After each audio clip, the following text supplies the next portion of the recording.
It's 7:05, called 7:05 p.m. And Emily.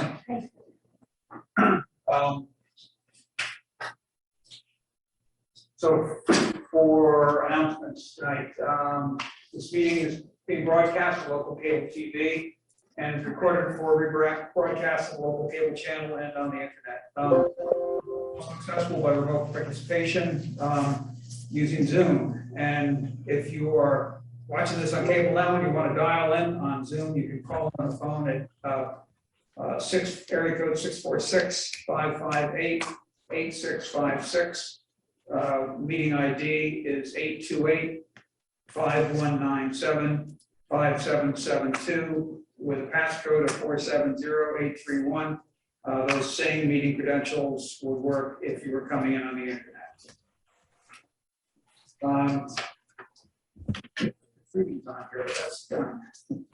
That's for those who read the agenda, not for you to announce tonight. So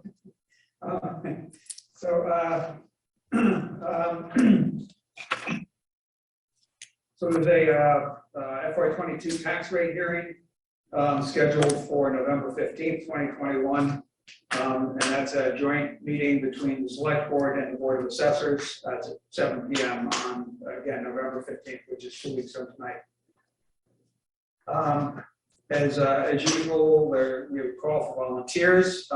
There are volunteers needed for a variety of committees, including the Finance Committee, the Conservation Commission, the Climate Change Resiliency Committee.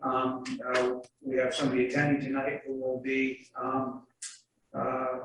who's asked to be appointed to the Personnel Committee, so that's a good thing. But there are a number of other committee volunteer opportunities shown on the town website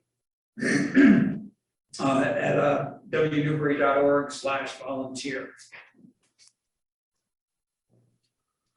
And anybody can subscribe to the town for news and announcements, again, at that same website, wnewbury.org/subscribe.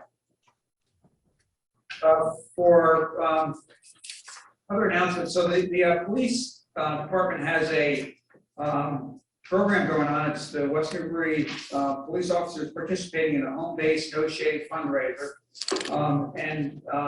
So if you notice that our police department is beginning to look scruffy, it's for a purpose. They are participating in a program for each officer who participates. They're trying to raise $100 to assist veterans and their families in healing from invisible wounds such as post-traumatic stress and traumatic brain injuries. Any individual can also participate in that. There's information on the town website, or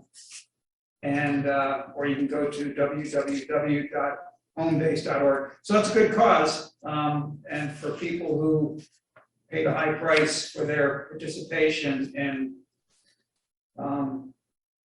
our country's defense.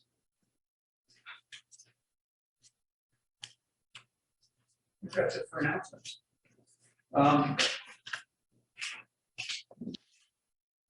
We have an application for appointment from Lark Madden to the Personnel Committee. Hi, Lark. you're on mute. Hello, everyone. How you doing? Thanks for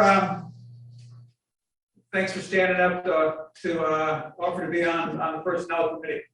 Sure. Yeah, obviously, this is a place where we need to. We have somewhat confusing set of personnel policies at this point in time that need work and they need clear thought. So I think you're going to help out. Do you have anything you want to say in particular? I don't, other than I'm looking forward to learning about the sort of the scope of the work and trying to assist the town in having a personnel committee that has sort of regular meetings and tries to execute the charge of the select board, my hope is that there will be such a charge, that there will be some thought, as I'm sure there is, given by you all to what it is you want the committee to do and in what time frame. I'm a person who, I guess, does better if I'm, if things are defined for me and there's a sort of a time frame that's attached to that. So I have a lot to learn. I'm someone who's been involved in governance matters professionally, and I've also been active on certain committees at the request of the select board that had to do with establishing either changed positions or new positions in town. So I hope I can be helpful. I'm looking forward to learning more about what needs to be done and digging in. Great. I would move that we appoint Clark to the Personnel Committee, Clark Madden to the Personnel Committee, effective immediately. And I think that committee is reappointed on an annual basis. So effective immediately until the end of this current fiscal year at June 30th, 2022. Any discussion? I would just note that in terms of the idea of a charge, I think it's a terrific suggestion. The kind of official charge for the personnel committee is set out by the personnel bylaw.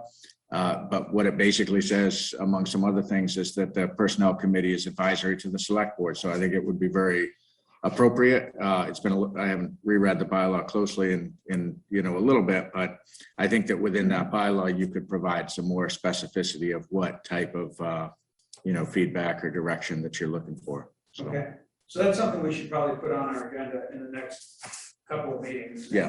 To try to define the charge better and the timeline too. Good.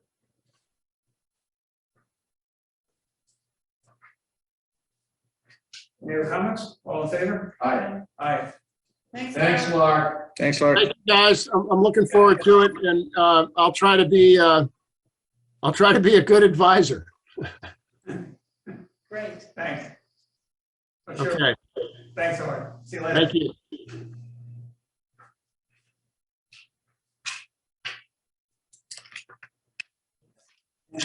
We have another volunteer appointment for Carly Ramos on the Cultural Council. And I don't think Carly's available. She is traveling and she's pretty new to town. I know she'd be happy to come to a board meeting. She would be available on the 15th. So I would suggest perhaps take up this matter at that time. Yeah, just traveling out of the country today. Yeah.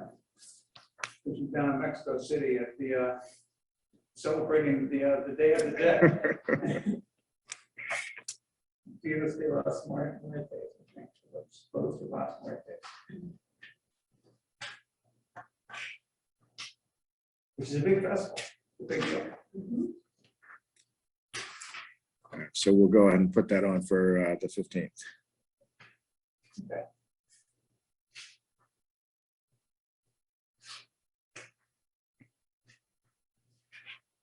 Okay.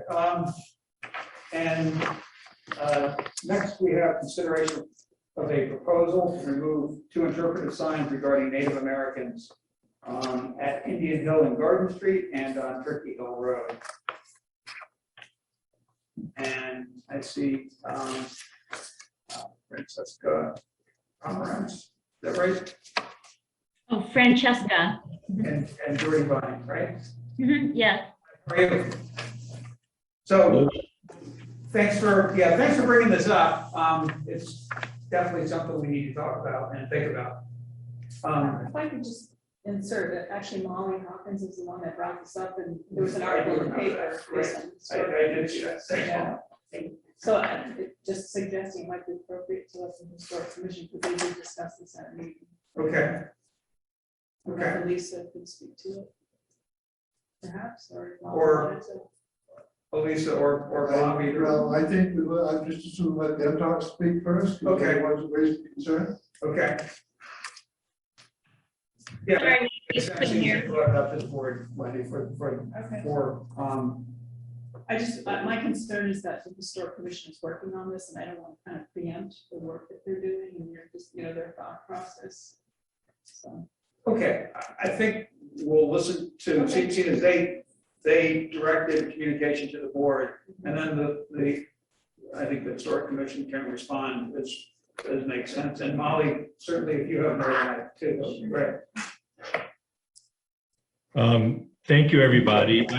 Our understanding from the newspaper article, which is not necessarily accurate, but that the Historic Commission had said we need to bring this to the Select Board, which is why we had directed the letter to you all, as well as the Historical Commission and the other authorities. So just in terms of getting all town officials on the same page, essentially, in terms of this move, we certainly don't want to disrupt what the Historical Commission is doing. Our basic understanding was that they were interested in removing those signs, and they needed the authority to do that from the Select Board, and then move on to the sort of subsequent step of what sort of interpretation might be pursued regarding Native Americans in the West Newbury area after that's done. Okay. Molly, did you have anything to speak? Well, my concerns I raised You might were, need to get closer to the. Yeah, is this mic, it'll pick up about a 6-foot radius.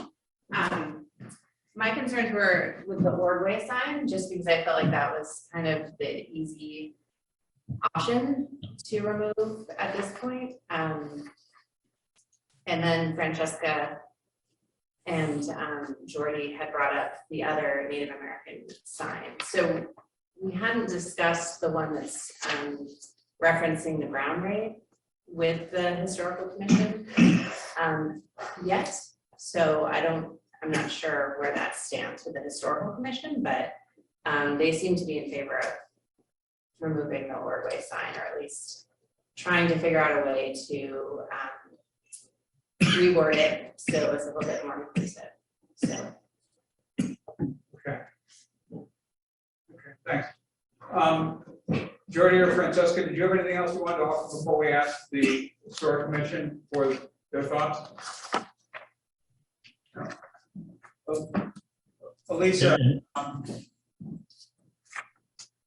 Sorry, I was just going to say, we certainly don't have to be involved, but I'd certainly be more than happy to work with Molly and the Historical Commission members and other historians in town if there's an interest in pursuing other interpretive avenues. I've done a fair bit amount of that work actually in Newburyport, working with other folks there.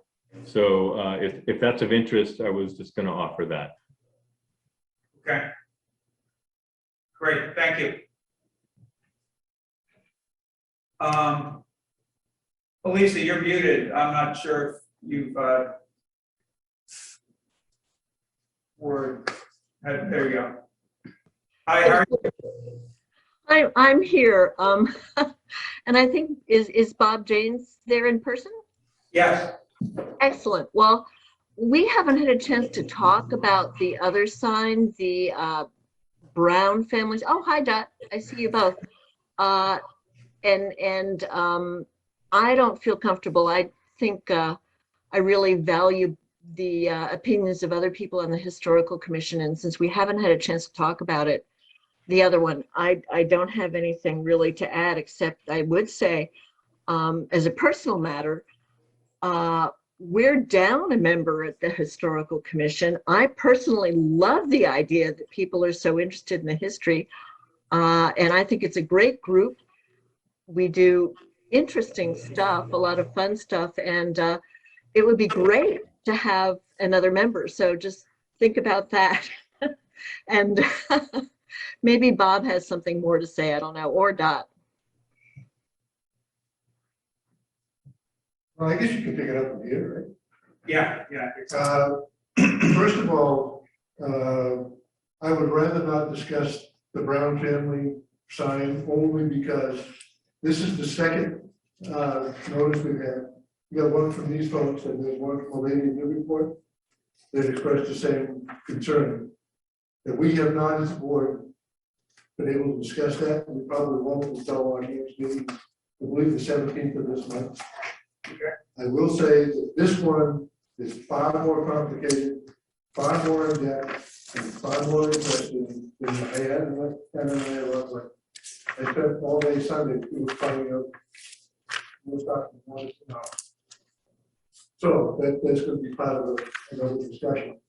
As far as the Hannah roadway sign, we've been talking with Molly, and she's coming up with some wording about changing the sign. Although we haven't got that yet, and again, we haven't met to discuss any changes that Molly might have. One of the things we'd like to do eventually is meet with you folks on both sides, and a few other things that are going on in town, we feel we ought to work together on. But we shouldn't do that until after our meeting on the 17th. So, you know. But like you said, the Hannah roadway sign, it's all suggestive as far as I'm concerned. There is no hard actual historical proof that it actually happened. As far as the Brown family, there's tons of, so we need to work out where we're going. Mr. Chairman, can you address this? Sure, please.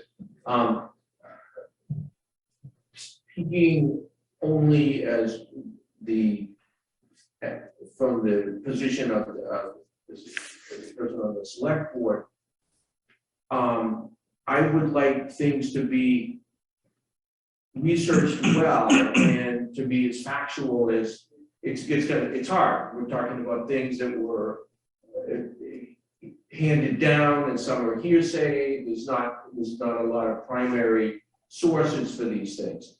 But having said that, I'd like things to be as factual as we can possibly do it, and with the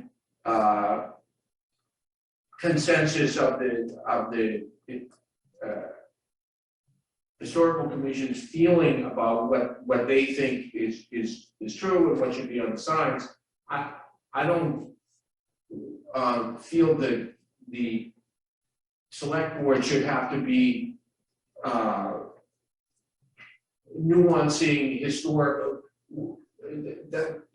I think the historical commission should make a decision on what they think is appropriate on the signs. I don't feel that I don't feel comfortable. I don't have the time to spend a weekend deciding whether I think this is a judicious comment or this is true or this. I just don't feel. I would take what the historical commission comes up with as in their infinite wisdom is what we should do. That's sort of the way. I don't want to have to then reinvent the wheel again for us to. Well, I'm not sure I feel about this sentence or whatever, because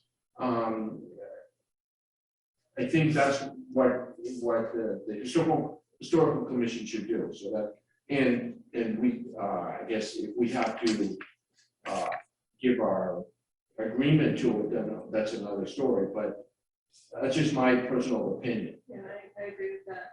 I mean, does the select board have to approve? I mean, you guys are the roadway commissioners, so if it's within a road right of way, I think you would have jurisdiction, and how you make that decision is totally your prerogative. So my guess is that sounds like we probably do, and I don't expect that the historical commission is going to come up with something that's offensive. You know, I don't envy the historic commission with the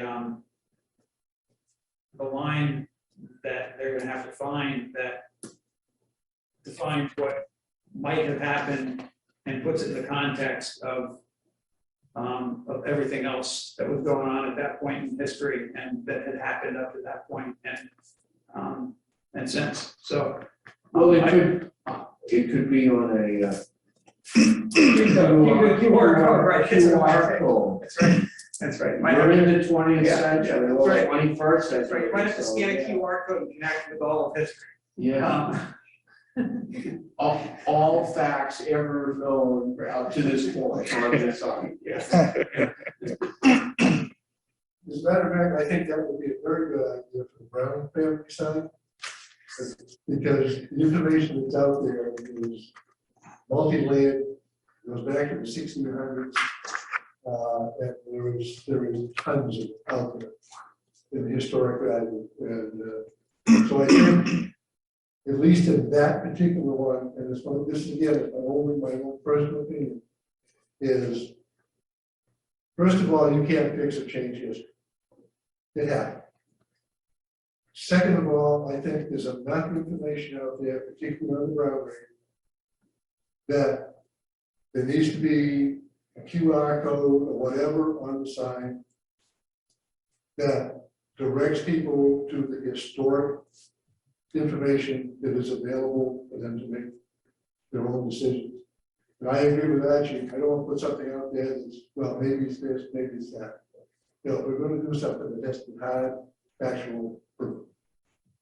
You know, I don't want something really delicate or something like that. You know, it has to be, or, you know, show historic proof. Okay.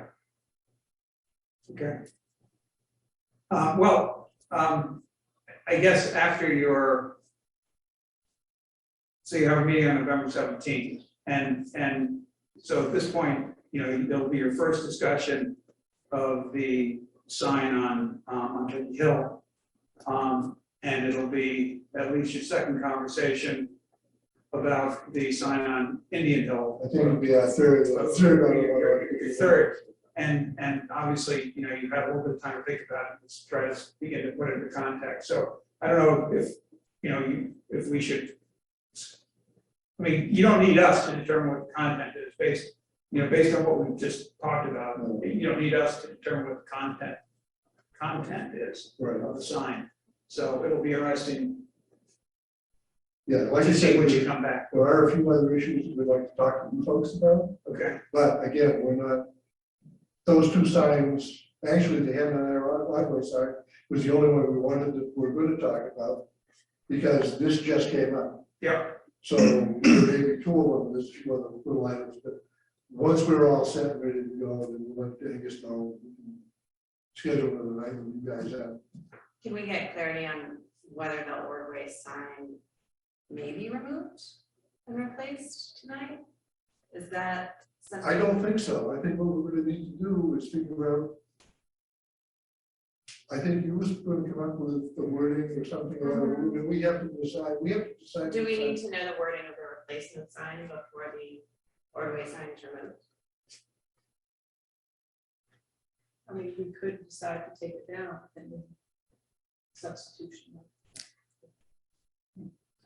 Is that something that you would like to do? Yeah, I mean, I would like to also say that, you know, today is November 1st.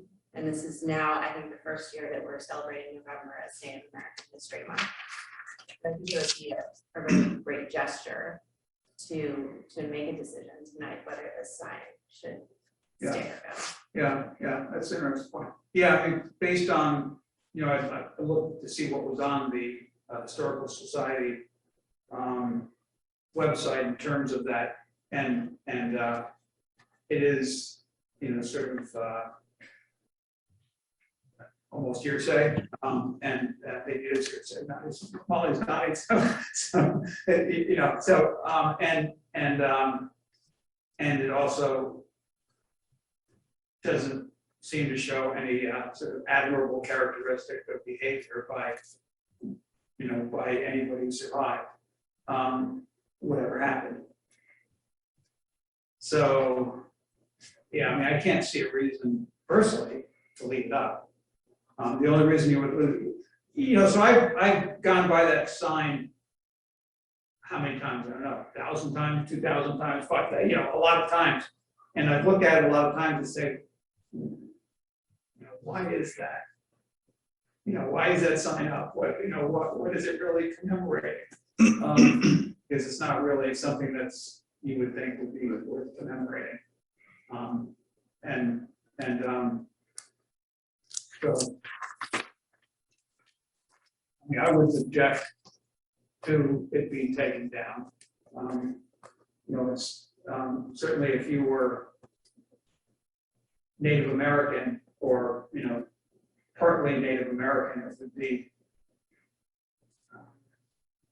kind of offensive, I think. Yeah, I mean, it's what's known as a microaggression. Yeah. You know, it's minimizing an event that was, you know, hostile towards one group of people. So. Yeah. But I'd like to have the historical commission go on record as saying, Elisa, can you comment on that suggestion? Bob and Dottie, you said it's up to us. I mean, well, how do you? Elisa feel about it? back. So, and my colleagues can correct me if I'm wrong. I think we did agree that the Ordway sign will need to be replaced with something. I don't know if we actually thought, I don't know that I thought about the timing of removing the Ordway sign. But maybe Bob and Dot can correct me on that. I personally don't, you know, mind if it's particularly the Ordway sign is taken down. And then, I mean, there will need to be something figured out. And I think Molly's working on that with her group, which is good. But I think we agreed that there needs to be something different where that Ordway sign is. But again, Bob and Dot can speak to that too. I don't think there's any problem taking it down as soon as somebody's available to do so. And we have plenty of time to replace the wording if that's what's going to happen. And I just want to say that I don't think those signs were considered celebratory. I mean, they've been there for 80 years, and the WPA project, I think, was looking for things to point to West Newbury as perhaps minor historical elements. And I think that they were just relating an event. And the other historical signs were all about people or places. So these were the only two that pointed to events, which you know, we don't understand. We will never know what the thought process was that went into creating them. And all of a sudden we're exposed to other monuments being removed because they were celebratory. So we're just, you know, people are taking offense at this. That's not our intention. Yeah, I mean, I don't feel like it's celebratory, but we are condoning an idea when we keep this. That's how people are perceiving it. Yeah. It's a sign. Yeah. It's a declaration. It is kind of funny in that, you know, just the phrasing on it.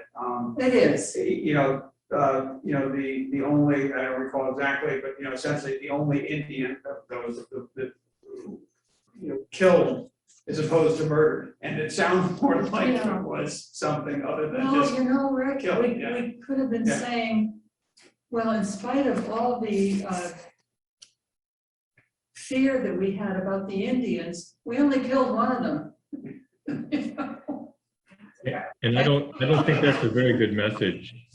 If you don't mind me just interjecting, I don't think that's a great message, which is why this is being raised by, I think, several people. I guess I would also note that in terms of historic interpretation is more than just selecting an event and talking about it. There are obviously many, many events in the past that involve Native Americans who used to live here.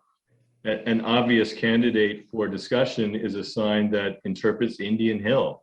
Indian Hill is a very prominent landmark, very prominent landform and feature in our community. It's called Indian Hill, so that it calls out and there's information in the historical record about that being a settlement up there, and an agricultural area for the natives who lived here. So, you know, choosing something like that to interpret as what actually was here hundreds of years ago could potentially serve to thread the needle between the historical commission's, as reported in the newspaper article, desire to discuss something a bit more positive or at least neutral versus the kind of overall context of displacement. So I think there's plenty to interpret, and the same is true of the, and I know you'll talk more about this on the 17th, the same is true of the Brown family. The fact that a raid happened there, it doesn't mean that that is what we have to choose as one of the only references to Native Americans in our community. To to choose that particular event and pull it out of context of history doesn't actually provide much historical information to the community. So I appreciate everyone's review of this, and I'll look forward to continuing to work with you on that.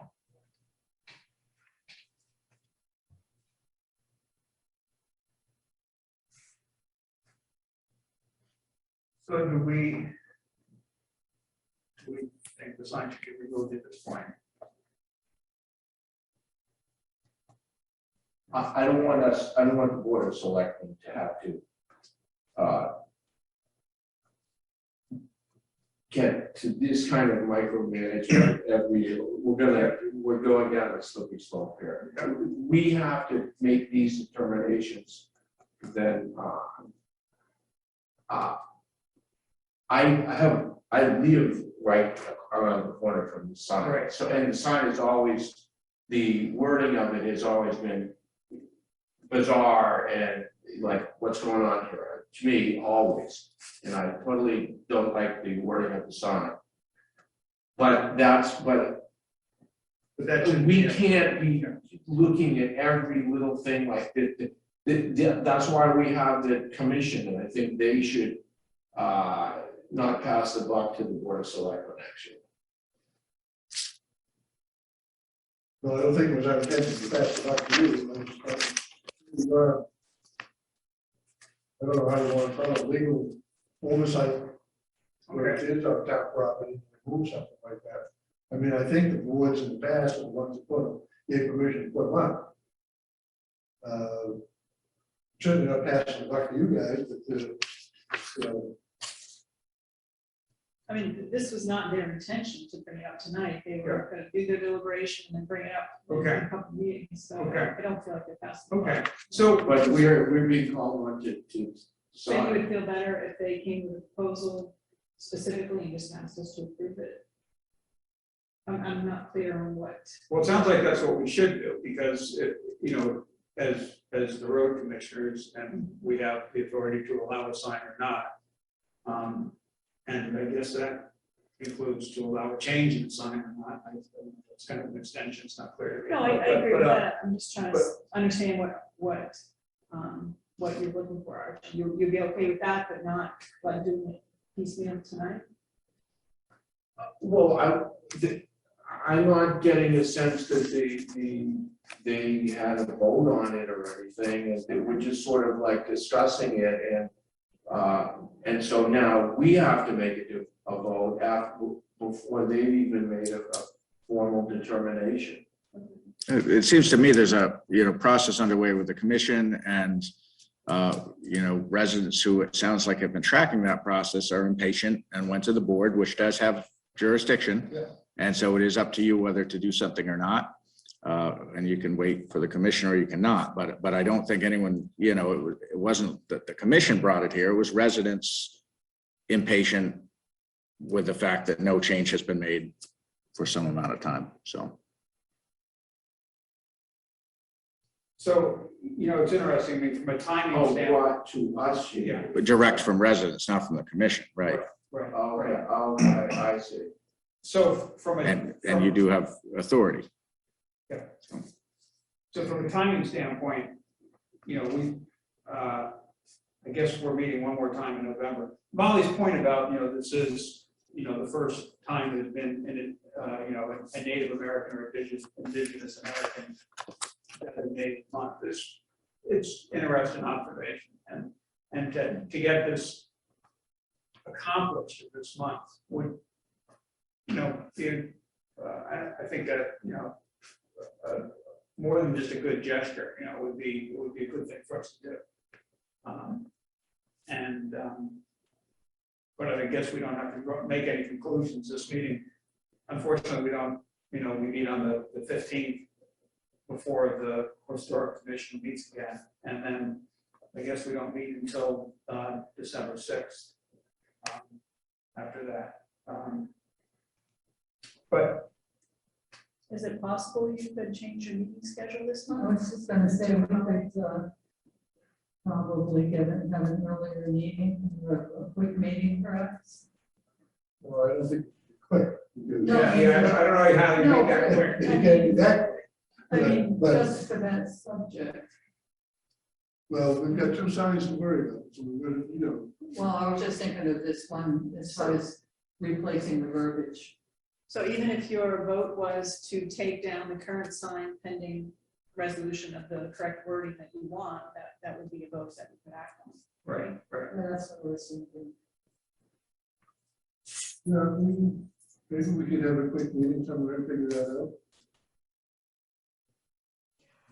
In the interest of time.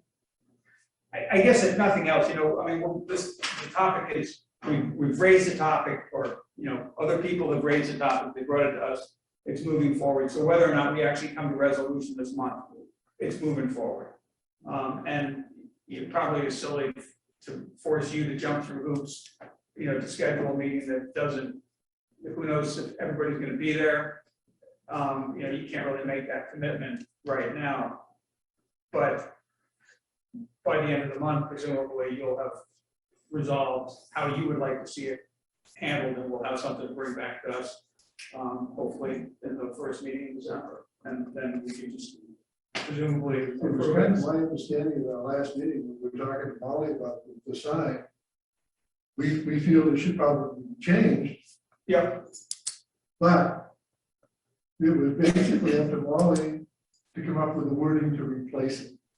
We didn't vote to replace it tonight okay, or at any time, except, we wanted to see the wording or how they were going to word what was going to be said on that sign before we decided really to take it down. I mean, I will agree that that's purely circumstantial evidence. It was nowhere near stand up and quote a lot of that. But I think, if I remember our last meeting, it was, we think the sign should go, but we would like to see what it's going to be replaced with. Is what we go. yeah, Not that we don't want to see it, but we want to know what it's going to be replaced with. okay. So how about we take this back up in our first meeting in December? Hopefully we'll have something for us to approve at that point. And if they chose to meet earlier, would we consider that the 15th? We have to see how much else there was Okay. on the agenda, because it's, based on just right now, we've been, a bit talking about it, and it will probably be a bit more, and it depends on how packed our full agenda is.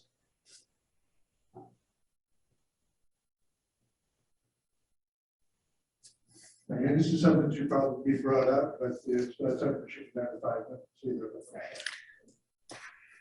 I mean, replacement language maybe, but a decision to remove a sign, Yeah, That may- the- it should be simple. Yeah, I guess if we see the replacement language beforehand, and we can, we have time to read it beforehand.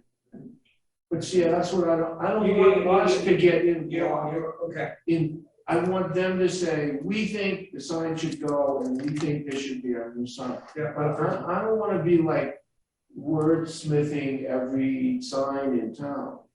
okay. You want to determine what the comments are? Yeah, and capitals. Okay, all right. So when you have something to be considered, then we can at the same time have the other signs removed and approve the new signs. Like I said, our next meeting would be interesting. Did the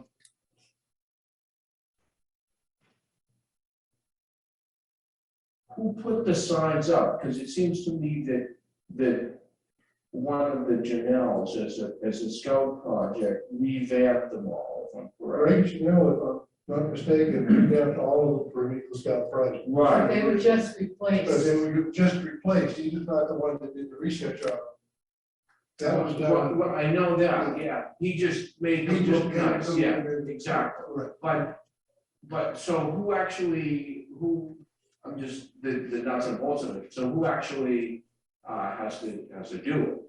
Well, as far as changing the signs? Or? Yeah, so I mean, the DPW, are they doing it or who do it? The DPW has been enormously helpful. The signs go back to around 1900 when Dr. Orrin Warren with the West Newbury Civic Improvement Society or some such thing, had it put on the warrant to do white quote tablets around town. And they picked a bunch of stuff, which would not have been probably what the current historical commission would have picked, but they picked it. And, you know, once something starts, it tends to continue. So they've been replaced a number of times, and it's been said, as Dot mentioned, that perhaps some were added by the WPA people. So that's the background of the signs themselves. DPW has been very helpful, and you know, one of the signs got run over by a car. It's the way it is. So I think, you know, we can see it's not easy to put up a new one because you need to get a lot of coordination and input with other people in the community. But I think for these, the historical commission can make a decision to find better replacements if particularly for Ordway, if that's what the group decides on. And I think, well, the draft minutes that have not been approved for the most recent meeting said, after discussion, the commission agreed that the sign at Indian Hill should be replaced with one is accurate as pertains to West Newbury relating to the site, and 2, positively describes Native Americans who once lived here. So that's where we are at this very moment. Thanks, Lisa. So when the historical commission is ready, then we'll approve the new signs of your design and have them replace what's there currently.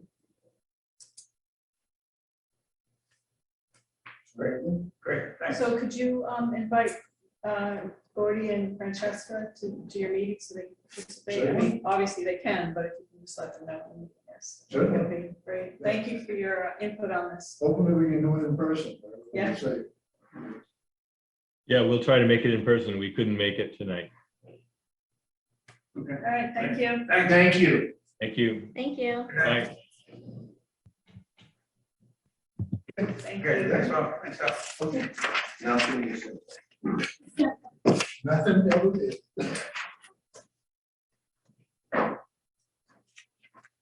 Good night. Good night. Okay, so we have a review of draft memorandum agreement with Andrew regarding the regional COVID-19 vaccination clinics. And I know we've all seen that, and Just to get us, I make a motion to approve the. I'd second. Should we add with administrative or whatever the language is in it? Yeah, I mean, I think the idea was to approve it in its current form with any minor non-substantive edits as may result from additional review by the city Amesbury, as well as, our town accountant, business manager has been on vacation, so hasn't reviewed it. So, and just, Jen, if you're listening, the types of things we talked about were things like it says receipts provided within 7 days, and is 7 days too quick? Should it be 14? Those are the kinds of things that I think the board is thinking about as minor, non-substantive. And also possibly the final cutoff date on the contract. Yep. Based on, Yep. because it needs to be reflective of how slowly insurance company reimbursements can really happen. So you okay with those changes? Yeah. Okay. I'm not trying, I don't want to slow things Yeah, down. okay, great. So all in favor? Aye. Okay, and who made the second there? I did. Great, thank you. Okay, discussion of affordable housing trust, potential next steps involving residents interested in potential appointment to the trust. Well, so we approved the town meeting and affordable housing trust. And now we need to populate that. And I'm sure there are people in town who are I know there are people in town who are very interested in affordable housing, and seeing us go forward with establishing more affordable housing in town for a variety of reasons. There are, 2 or 3 people who've reached out to me, and I suspect to other people as well, indicating their interest in participating in that. So, based on this meeting tonight, I think we would ask those people to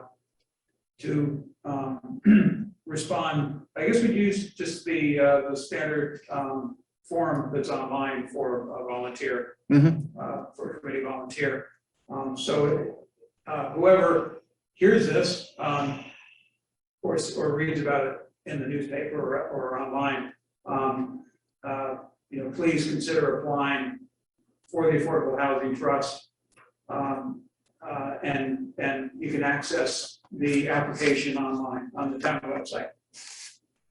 I might, is add people that might have skills in the financing of said kind of projects, or people with construction, kind of development kind of skills related to this would be great. Yeah. That's a good point. Also, the question of how many people should be on the board or in the trust. Yeah, I always think 5 is a good number. I was thinking it should be higher than that for this kind of thing. I mean, I guess it depends on how many volunteers we get. But I mean, there is a fair amount of work to be done. Yeah, and there also are a number of skill sets that we ideally would have represented. There's no guarantee that we're going to get people with all those skill sets. Right. But it might be good to just, as a matter of practice, to assemble all the people who are interested before we decide, rather than accepting people piecemeal, just to make sure we get kind of the skill sets. Yeah.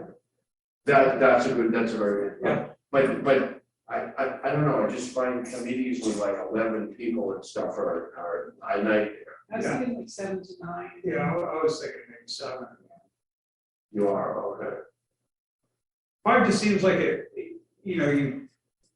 I think there will be quite a bit of work, as Wendy noted, and there are a number of different skill sets, and there's no guarantee that we're going to get people who are knowledgeable in as many areas as we like. I think legal was another potential. Yeah. Okay. Just to play devil's advocate, it's hard to get it, when you have 7 people and you gotta get the quorum there, it multiplies in terms of getting everybody to be able to meet. That's all. I'm not saying it's not, what you're saying isn't valid. Just- Yeah. there's No, two- I hear you. The bigger it gets, the harder the organ, just making the committee Yeah. functionable is That's all. The more difficult it is to hurt everybody to. Exactly. Right time. Yeah.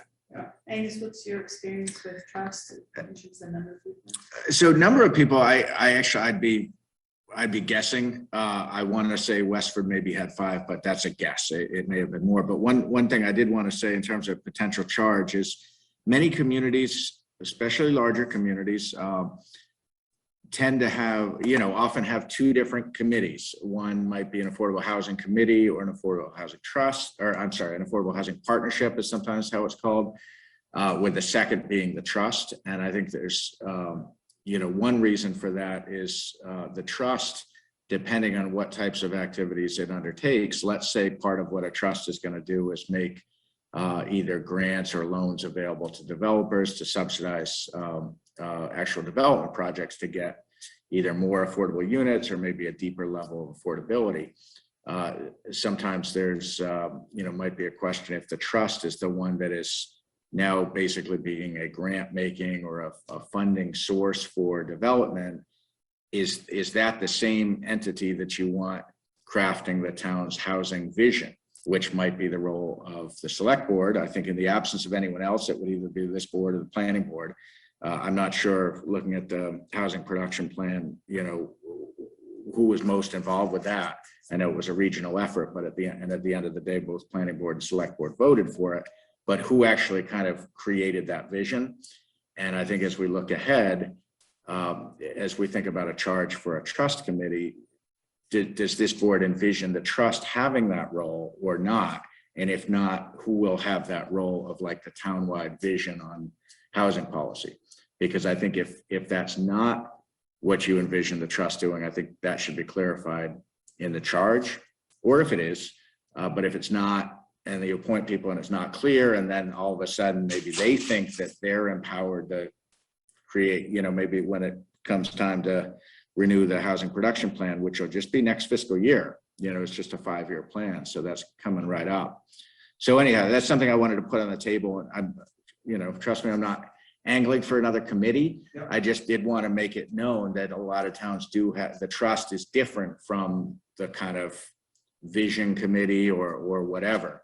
And part of that is, and I've heard this in larger communities primarily, because that's primarily where I've worked, is, is there any impropriety about a trust committee both kind of being maybe the prime mover to get something started in the first place, and then to fund it, whether that's 6 months or 12 months or 2 years later? Might there be someone in the community and a butter to a proposal who would say, wait a second, why are, you made this happen in the first place and now you're putting public dollars toward it? So, but I think you ought to have a clear charge. I think the suggestion of waiting till you have a statement of interest from enough people to comprise the whole committee, whether that's 5 or 7 or some other number, makes a lot of sense, so that you have a well-rounded group. And I think in the meantime, before you appoint, I would say, get a charge adopted that sets out clearly what you want this trust to do. Because I just one sentence. I mean, we're starting small. We don't have millions of dollars. We have a very limited source of funds at the moment. We can't be all things to all people because it's just, I mean, the concept of affordable housing, everybody has different ideas about what that is. But we have, I think we should just keep our charts relatively focused and small at the moment, because we don't have very much money to be doing this, and I think what we want to do is something that at least happens, rather than what we do with tiny little bit of this and tiny little bit of this, and then we end up doing nothing. Yeah. Just focus on one or two things, rather than just the whole gamut of like, helping rental assistance and building new buildings, and we're not that big. We can't do all that stuff. Yeah. So that's just all. Yeah. Does it make sense to invite the planning board or representative of the planning board for a discussion about what the charge should be and how to go about it? I think they're the most they've been the most involved in this area, Yeah. rather than us deciding. Yeah, I think that makes sense, and I know, well, I shouldn't speculate, but I'm guessing I know somebody on the planning board who would be interested in that. It seems to be somewhat, personally vested in trying to move this forward, but, yeah, that would make sense. And are there any other body? I mean, obviously, it's been primarily the planning board and or the select board that's been interested. Are there any other boards that we want to draw? Or just to decide what the charge is? I don't think so, but. I mean, it might also be appropriate to have a select board member and a planning board member be on the trust. Yeah. There has to be a select board member. Yeah. Yeah, and I think it makes a lot of sense for planning board member as well. So then maybe 5 residents in those two.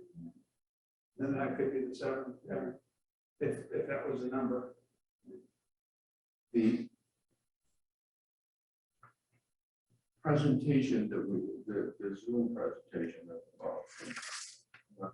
and she had some very, I thought it was excellent because there was some very focused ideas rather than just pie in the sky and then create a Wonderland idea. There was some very specific, narrow, focused ideas. I'm gonna go back and those for. Yeah, This was the planning board like, What's that? This was the planning board presentation? Yes. it was a presentation that, I thought it was a presentation that Wendy Ford did. I actually had others. I listened to it too. From the Mass Housing Partnership to the Yeah, planning board, right? Yeah, that's one year, right? Yes, Specifics, yeah. About 2/3 of the way, she actually had some concrete ideas. This is what this town has done. Yeah. Those were, I thought were excellent, yeah. To some I've never even heard of, yeah, the ideas. So what should our overall timeline be? I mean, part of this is developing regulations, right? Or, You mean in terms of like a bylaw to govern the Yeah. trust? Many towns do. I don't think you have to. I mean, if you set up a trust, it's going to have all of the roles, responsibilities, authorities of that the statute lays out, which are very broad. I think a bylaw is helpful just in the same way that a CPC bylaw kind of gives a little more, and it's something local people can point to and read instead of consulting the Mass General Law. So I think it would be a good thing, and there's plenty of samples out there. I think that would be a good thing to work toward for the spring, is to have a bylaw to better define the trust. and I think that would give residents more of a feel that they're involved in it. rather than just us deciding. Yeah, right. Yeah. I agree that, yeah, I'm not really comfortable with the select board unilaterally deciding how it ought to work, yeah. So the bylaw could contain the charge as well, right? Or Yeah, definition? that's what I would look to as the governing document for that board. Does that crimp its ultimate flexibility, Angus, or? No, I mean, it can, as you probably saw in the guide, a bylaw could constrain, beyond what the statute says. It doesn't have to.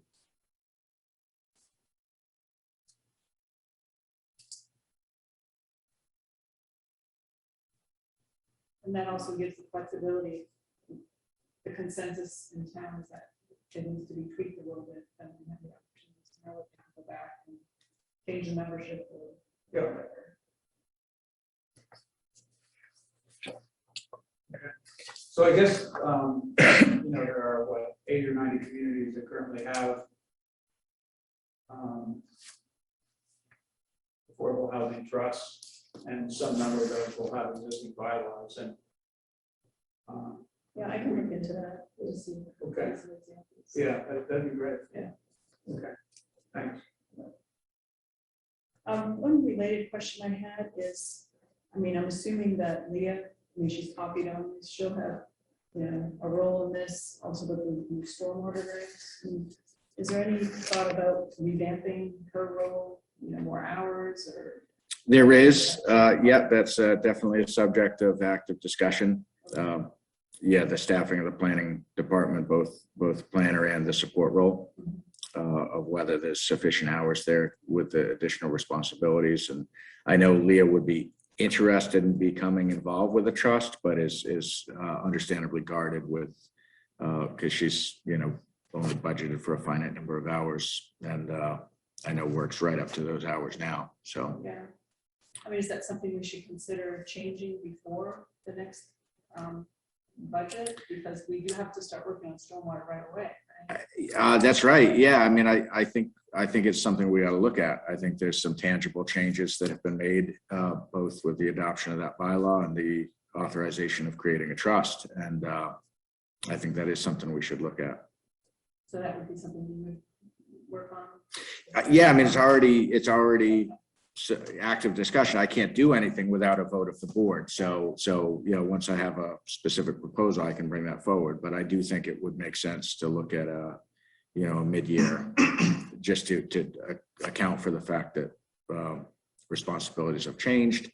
And certainly with stormwater, that falls, not solely, but pretty squarely on planning. And then for the Affordable Housing Trust, I think the amount of time available is obviously going to be a direct, direct correlation to how much time that staff person has. So. Do you think 5 hours a week actually would cover both responsibilities? I mean, that's, I'm in active discussions, with Leah. We Yeah, talk that's kind of getting, pretty I regularly. think, off topic of where we're to go. And Well, I mean, I'm trying to think Yeah. about what the staff, Yeah. part of this whole thing is what the Right. staffing. Whether we use a consultant to support the trust or anything else. Okay. I mean, I was going to ask before we left the topic, I was going to ask if you agreed with that third paragraph of my memo. Which is, recommendation that we proceed to engage a consultant to support these efforts. I do feel pretty strongly that will be important in the, to build it up. Not necessarily in the longer term, once something's up and running, it ideally could operate with, town resources, but I think getting it set up and some of the questions we've talked about, with this board of how do you, what criteria to set up on how to evaluate different funding proposals and whether you're considering grants or loans and what type of documentation, what type of auditing, if any, just understanding the bookkeeping and accounting standards that apply. I think, having a consultant who's really steeped in working with trusts would be very, very helpful. Because I have some understanding, Leah has some understanding, but to have someone who's really expert on that, I think would be very helpful. Yeah. So is the current consultant you're using appropriate for that? Or you think it's- She's very knowledgeable, but she's basically not, it's not something she would really like to do. There is another vendor that we interviewed when we. Did you ask? Yes. Yeah. We had a call with her back in August and she was actually very specific about it. So there was a second consultant that we interviewed when we hired LDS, who was very good and may be well suited for this, but I have not reached out to that firm yet. But they're very well regarded. I think there's only 7 consultants in the state who are on a list that DHCD maintains of I think they're pre-qualified vendors for certain types of work. And LDS, which is our consultant, is one of them. This other firm out of Concord, Mass. is another of them, but there's only 7 in the whole state. So it's a pretty short list of kind of expertise in this area. So that would be, my next step in addition to the idea of, a bylaw and putting out a call for volunteers is to work up a scope with a consultant who can serve as a technical resource on ramping it up and getting it up and running. And how would we pay for that? So these inclusionary housing, their regulations provide, I'm authorized to expend up to $10,000 per year without appropriation for the purposes set out in those regs, which I think I put that's funny. I intended to put the regs in the packet. I guess I left them out by accident, but they're posted. But the regs themselves, I don't know if I put them in. I might have forgotten. But they're on the town website under bylaws and policies. It's interim regulations for the inclusionary housing funds. And so those were voted by this board and the planning board last calendar year. And they authorized me to expend up to $10,000 a year for the purposes set out in the regs, which includes basically the monitoring of our existing local action units, as well as work to build up a trust. Because when those regs were approved, it was always viewed as an interim step toward creating a trust. So I can authorize up to $10,000 a year without further approval. If I need to expend more than that, I would go to select board, and you guys could authorize expending more. So.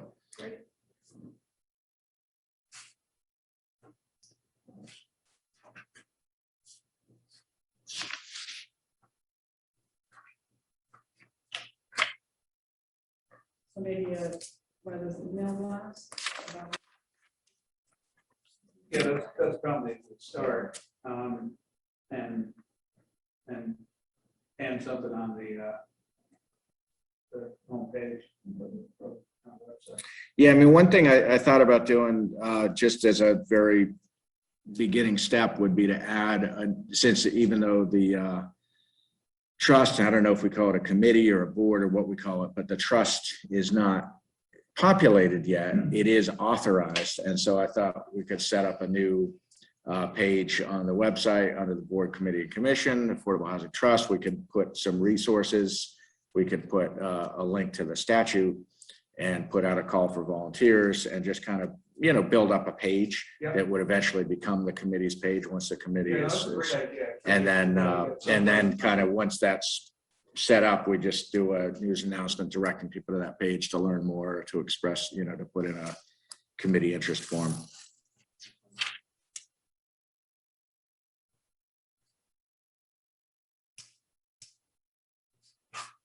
So that setting up that page shouldn't be a big deal. Nope. Okay.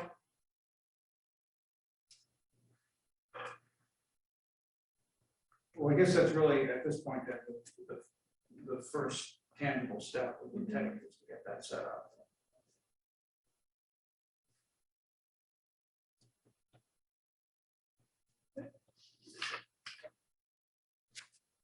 Okay, I think we're all next. Our next item is discussion of this whole sales building and potential next step following the select board meeting a week ago.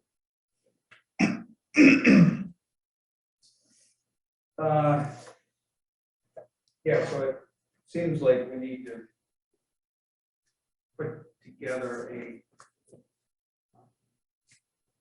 once again, another group of people to talk about this particular building and what do we do? Where do we go next? I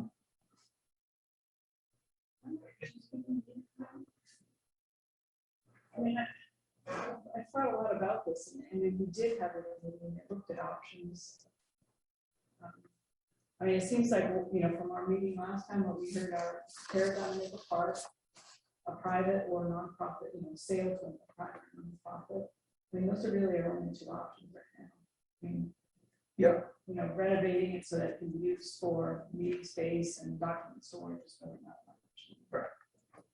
And that's how I'm doing it. So if we have those two very defined options, so,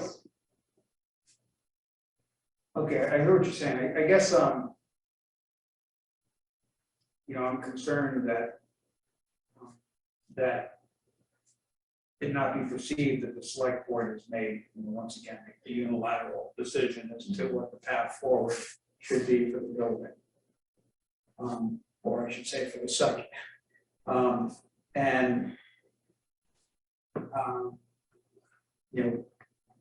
If not a committee, then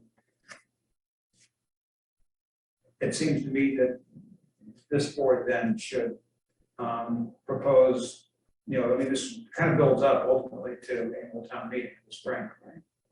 And then this board should sponsor a couple of two different articles. I think there should be, personally, I think when we get to town meeting and there's a decision to be made, I think there should be a choice where it's clear that the community has made a choice to go one direction or another.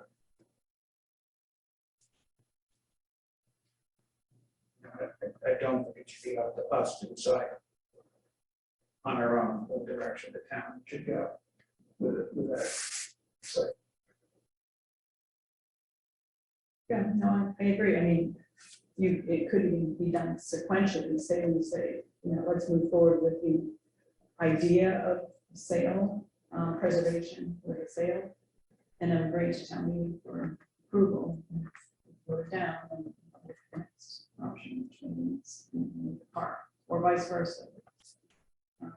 What are the mechanics of having a choice at town meeting, and what would that look like for one article? If one is approved, then the other one's by default denied. right, well, that's a good question. That happens. We can do that. That's not impossible. Yeah, I think that's been done, since I've been here, I think that's been done at least once, and I don't recall what the issue was, but I recall one time. I recall what the issue was. So That there two was a- separate warrant Yeah, articles. right.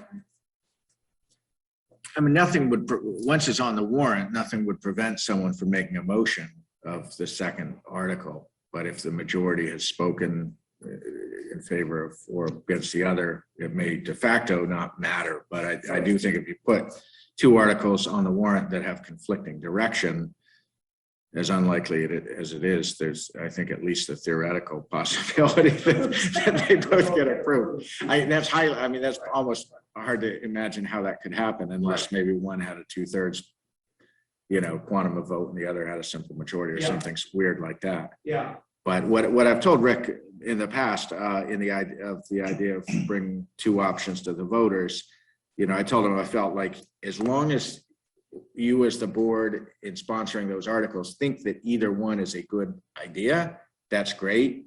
I would caution against putting anything to the voters that you as a board think is not a good idea. Right.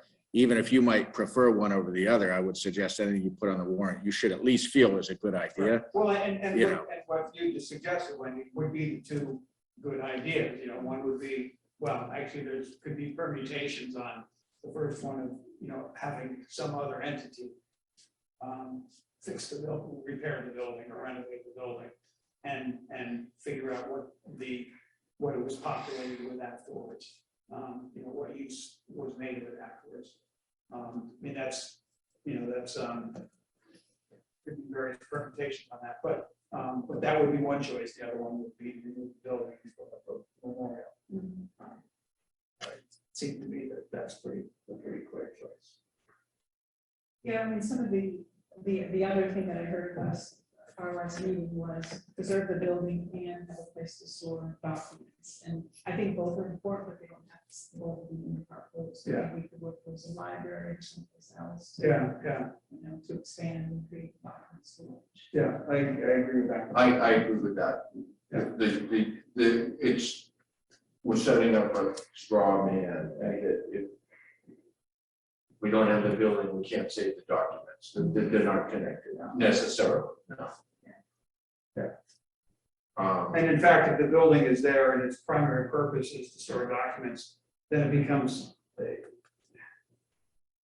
then you have to environmentally control the building, but no people are using the building of significance at least, so then it becomes a long-term cost issue, O&M for the building and for certain intangible things. So if we wanted to pursue this idea of selling the building, with a historical preservation, how would that work? Does that have to be, would we have to put it out for sale and accept bids, or? It would definitely be subject to public procurement, Yeah. just the same way purchasing is sales is the same thresholds. So that's why, for instance, with the Children's Castle lease, we had to bid that out because the value of the lease was above a certain threshold. So yeah, the sale of the building would definitely be a town meeting vote and would be subject to procurement. Can there be some subjectivity in procurement in that case, if the number is a nominal amount? You know, if you're selling the building for $1, but what you're looking for is proposals for renovation and further, you know, future use of the building, it seems like that becomes subjective, but is that allowable? I mean, There are certain types of purchasing where you can definitely do a request for qualifications, not a request for proposal, where you select the most qualified respondent and then negotiate a deal. And if you negotiate a deal with the first ranked, it's great. If you don't, you go to the second ranked and so forth, where it is not price-based. That's a nuance of Massachusetts procurement that I don't know off the top of my head, so I'd need to look into that. That's what we use in the Main Street. Yeah, no, you did that for the architectural, you know, there's certain services that you absolutely can do a qualifications-based selection. I don't know if this is one, but there's an answer to that question we can get. Because that would definitely be, you don't want, this is not a low bidder kind of situation. It's not really a service. No. But isn't there a dollar amount on the procurement requirements? Yeah. Yeah, so if we're selling it for less than that. But there's certain, for instance, I mean, there's certain exemptions based on the type of good or service. So for instance, the part of, you know, one of the many things that led to a delay with the Soldiers and Sailors was before the board could even issue the RFQ to hire the architect, and Archie will remember this, and I think Rick, you might have been on the board too. Yeah. Remember, there's separate regulations the board adopted on specifically the engagement of designer services. And those regs were 10 years old and the statute had changed. And so Mike McCarron had to update the regulations for the, you know, engagement of designer services before they could issue, you know, it cost us six or 8 weeks, but it was part of one of the many things of why it's taken so many steps to get to where we are. So in that case, you know, engaging an architect specifically is, you know, it's not a dollars-based selection, it's qualifications-based. So I don't know where this falls into, you know, what procurement standard applies. But we can find that out easily. I didn't pursue this very much last week, but just on the other idea of actually private involvement and really getting citizen involvement, really big time fundraising and stuff. And I thought about it and yesterday a lot, and I'd like that to be a possibility, but it's such a daunting amount of money that I mean, we only have 4,000 people in West Newbury. We have, you know, approximately 1,000 households, and so when we're talking about budget shortfall in 6 figures, essentially, 7 figures, I mean, that's just a huge, it's just a massive amount of money to think that could be raised. So I sort of threw it out because I had thought maybe with citizen involvement we could really do some, we fix the outside, and the inside is funded ultimately through a big town-wide fundraising, but it's still it works out to like $230 a person. Oh, it's everybody, for every individual in town, right? It's, yeah, it's $1,000 a household. Yeah, it's not happening. Yeah.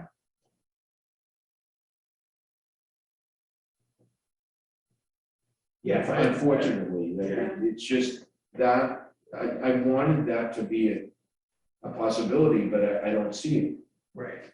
I hate to be a downer, but it seems like really a daunting charge for even someone with in the private sector with a vision. It's a big undertaking.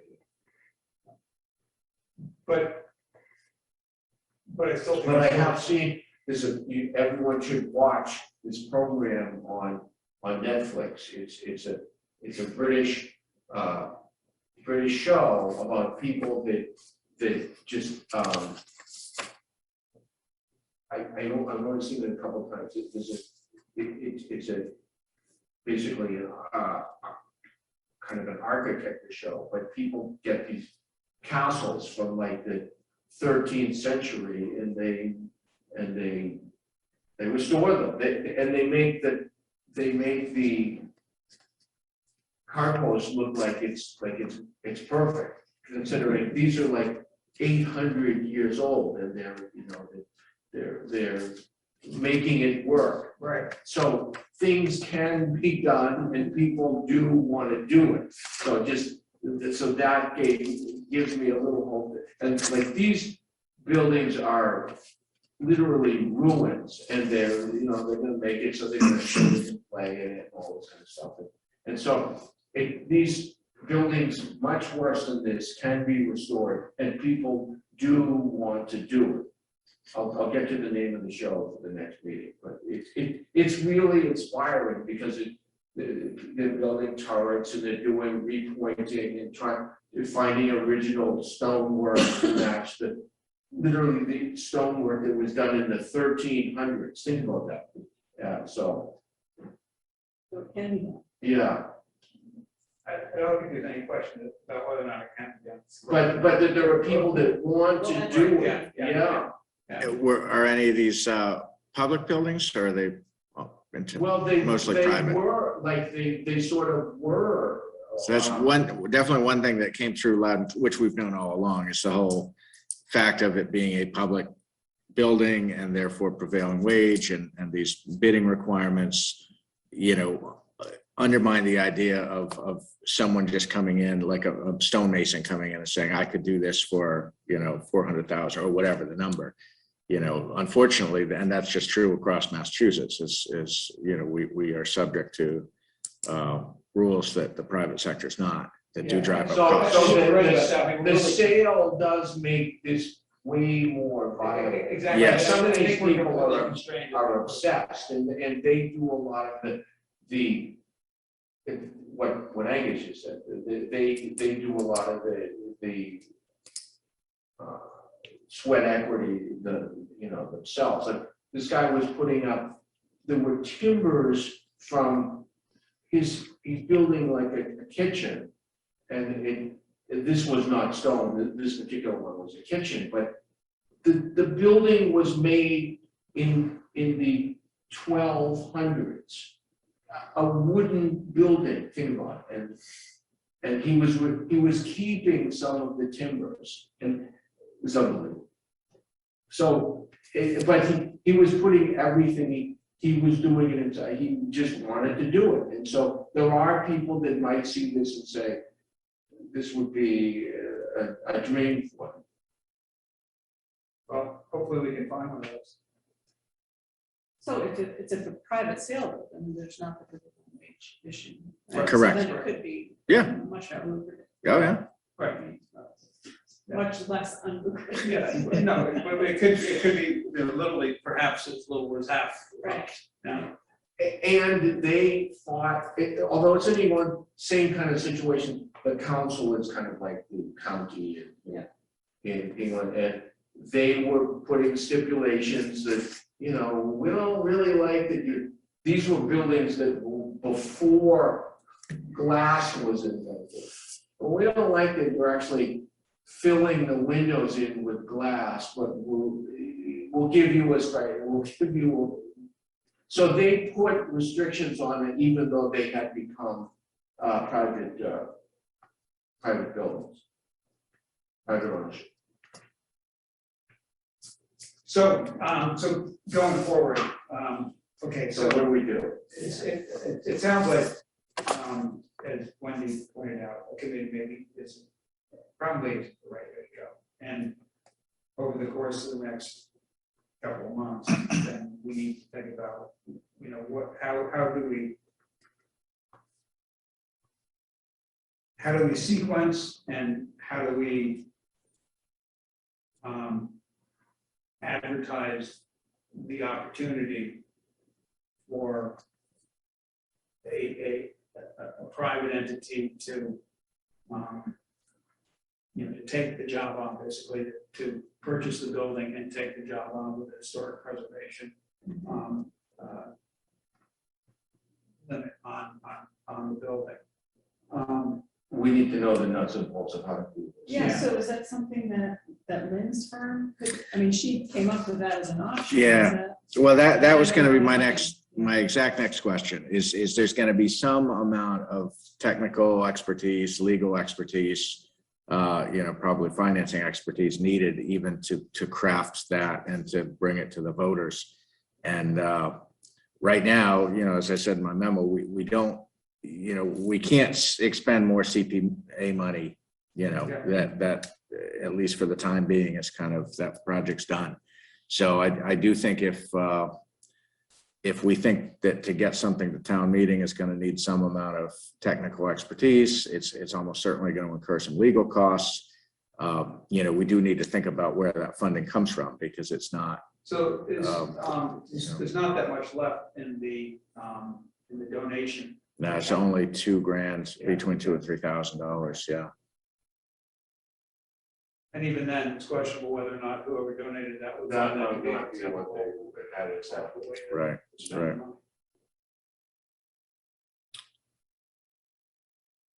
Yeah, I mean, for instance, you know, it was the idea that there would be a preservation restriction already having been drafted and basically referenced in the town meeting vote so that the town meeting voters know that that restriction, it will apply.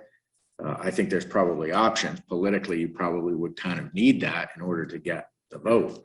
I don't know that legally you would need it, but I don't know that you don't either because it's on the register and I don't know the implications of all of that. And I think that might, I mean, I feel like if there was a private party that wanted to purchase it, they might want to be involved in the, you know, the discussion about the preservation. I'm sure that they would. Yeah, I mean, one of the tools that a city would have that we do not have, you know, in a so-called urban renewal area, a city can select a preferred redeveloper. It's not subject to public bidding. And then that preferred redeveloper basically has a seat at the table. And so when they go, they can then acquire property by eminent domain and turn it over to the redeveloper, and the redeveloper is able to do it. They have far fewer, you know, it's a lot of red tape to get there, and that's not something we would ever do or could. But that's part of how cities make redevelopment happen. The urban renewal process basically cuts out all of the red tape and allows them to have that private redeveloper right at the table so that they're writing preservation restrictions, for instance, that are actually economically feasible. Because it's very hard for a town. How do you do that in the absence of, you know, the developer's actually the one putting the money up and has to make the numbers work? It's very difficult. I mean, even someone made the point, would we have to rezone this? Well, you would.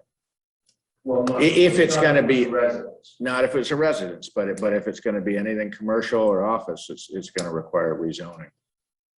So the uncertainty there for anybody to get involved is crazy. It's so complicated. Makes my head hurt.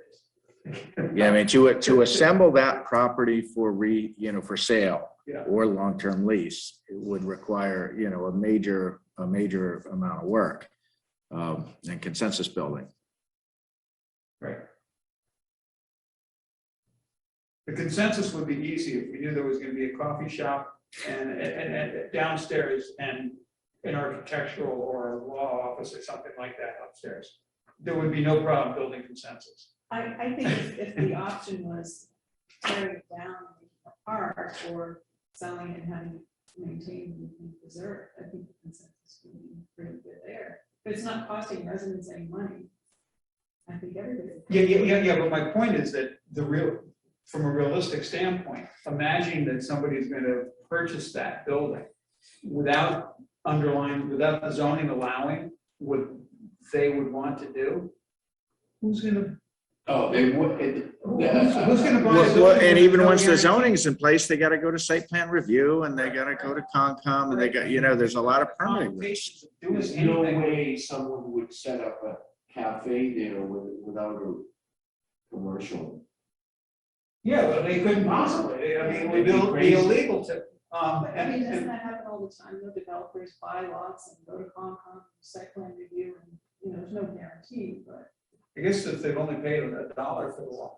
Yeah, I mean, they've got their development pro forma and they know how much they can afford to lose. Yeah. But with this building, because of the, restoration costs, You're losing from day one. right, Right. yeah, it's beyond marginal. I mean, Yeah. it's a money loser. Yeah. So couldn't those be terms in whatever agreement is crafted that, if it's not able to be rezoned, then they get out of the deal or? Get the dollar back. not be forced to restore? I don't Well, know. the whole question of forcing to restore, that's not, and I'm not expert on this at all. But I do know that, there was, I think, a situation in Newburyport, and Wayne was generally familiar with it, where, a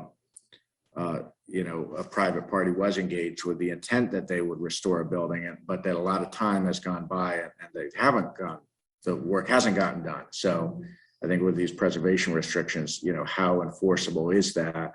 And what's the recourse if they don't follow through on the timeline that you want them to? These are things where I think, whether it's Lynn or someone like her or Preservation New England, someone with real expertise would need to coach us through this process. It sounds like it gets, the more you think about it, the messier it gets. So say you sell it for $1 with a preservation restriction, and then the people don't perform. Well, it's now owned by somebody else. What can you do? It's now their property, but it's from a presence and Anybody who would enter into that agreement is doing it because they have, first for historical preservation. Yeah. I think it's unlikely that they would just. But people do run out of money. Yeah. Right. I guess that's- Or get hit by a bus. So Yeah. maybe it's a more realistic if we are going to pursue this, to put in a CPC request for funding for an architect or whatever firm to help us craft a proposal. I mean, I don't think there's any way we can have it sometime this year. That's so much work, anything being done. Okay, but I also personally don't want to see this go to a special town meeting again, because we already did that once. And it did pass by a 2/3 majority, but, let's be realistic. The meeting was loaded based on a special interest. And, I mean, I voted for it, but, a large portion of the people who were there at that meeting, I think, were at that meeting because of that building. And so I don't think that special town meeting was necessarily truly representative of the population of the town. And so in my opinion, if this goes back to a town meeting again, it should be an annual town meeting and not a special town meeting. But if we don't hit this spring, then that would push it out another whole year. Well, so what are our options for funding? Because clearly we need professional assistance. Yeah. To move forward.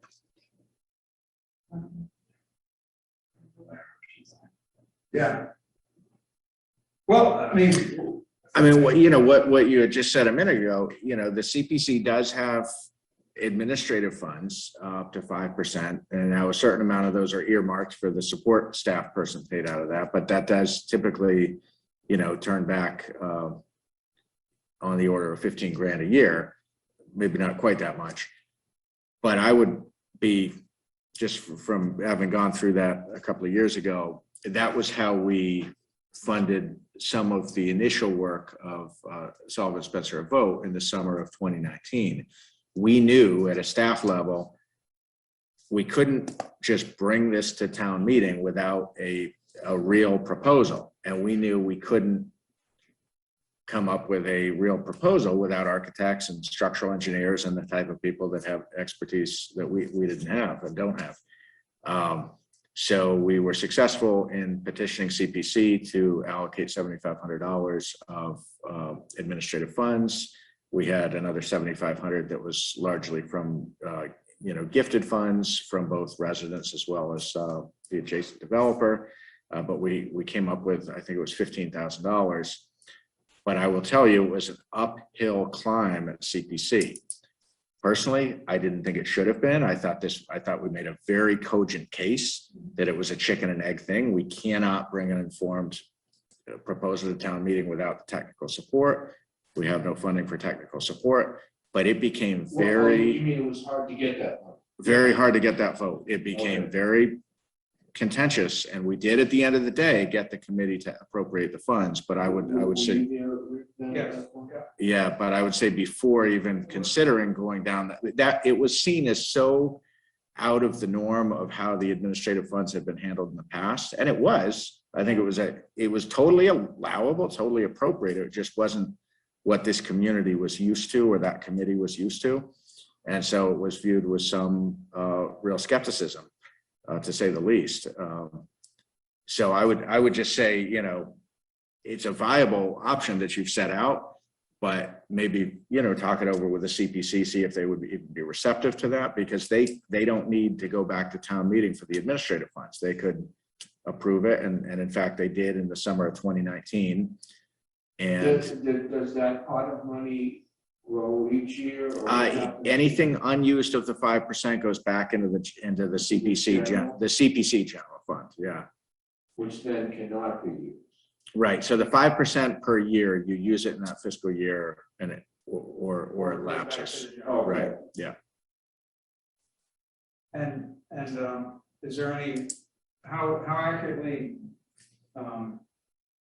you think it could be projected, what would be available? Quite accurately, because we know we know very much what the support staff position will cost over the course of the year.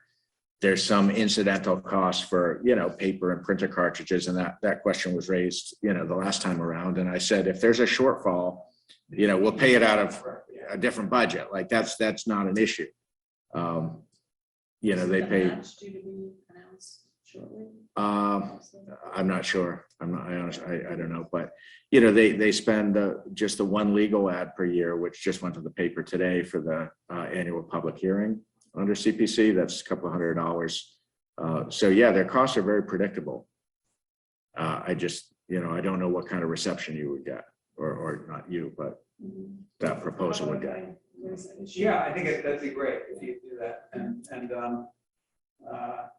because the alternative, if we don't do that, then, we can't just not do anything. We can't just keep kicking it down the road. So the alternative to that is that we go to town meeting with one option or one thing to vote on, and that is replace the building with a memorial. If you guys are in agreement, I can definitely talk to Lynn about what would it cost to flesh out that idea, and to help put together a proposal to town meeting. Yeah. Yeah, that would be great. So the 250 that was appropriated and not borrowed, zero left or what? No, there's an accounting in here. There's about 122,000 left. It's just that proposal is kind of dead in the water. So I wouldn't feel comfortable signing off on an invoice for something that's going in a different direction, because the CPC's, authorization is always subject to the proposal it's too far afield from. Yeah, because that was, for renovation of the building, and this is now for consideration of selling somebody else doing something with the building.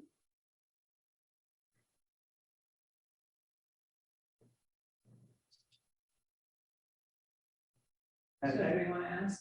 Yeah. Yeah, that would be great if you could approach CPC about that. When you know when you're meeting next? 18, Yeah, great. so maybe in December, Okay. December meeting. Okay. Yeah, I mean, we'll really be up against time in terms of having something for annual town meeting. That'd be,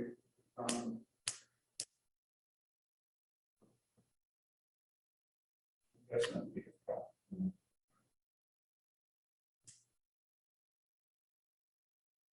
I guess we could have, placeholders. Yeah.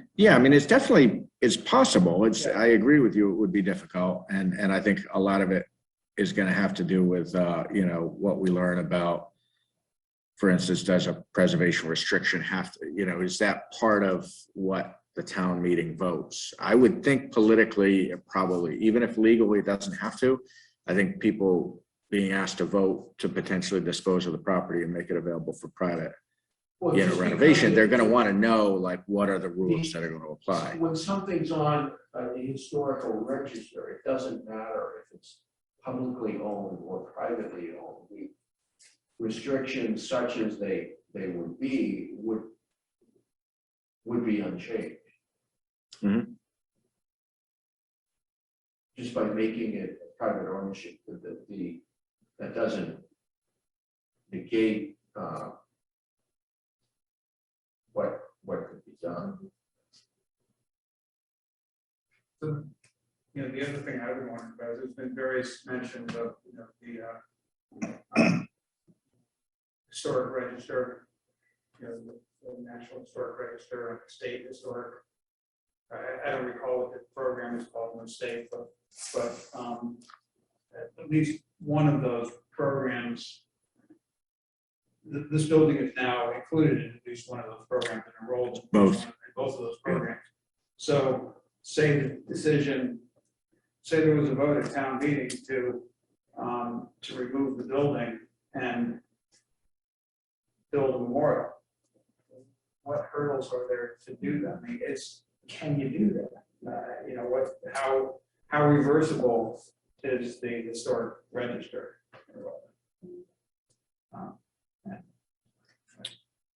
My understanding, and I'm very confident on the first thing I'm going to say, the second, I'm not 100%, but the National Register designation is definitely purely symbolic. It's kind of a point of pride. There's no regulatory effect.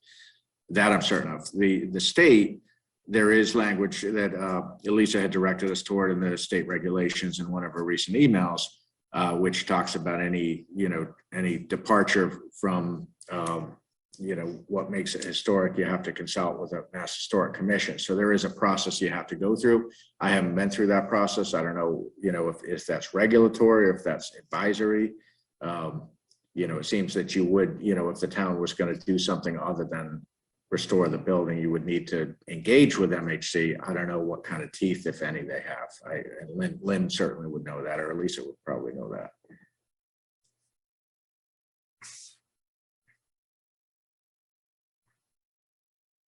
So although we haven't said it at all, I mean, I think, I'm guessing we're all on the same page in terms of turning this into a facade, building, a partial renovation with an empty shell and no use is not, it's sort of a non-starter.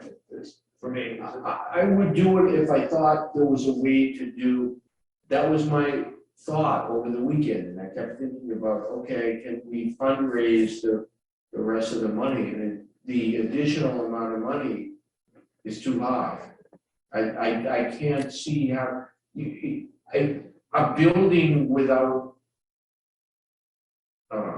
heat or electricity or a viable use is an attractive nuisance, whatever. And so it's you can't leave it that way for 5 years. Yeah, it doesn't. So, but I just can't see that the people talk about all these grants available. There's not. We've been looking at that for like 10 years, and there's very small grants.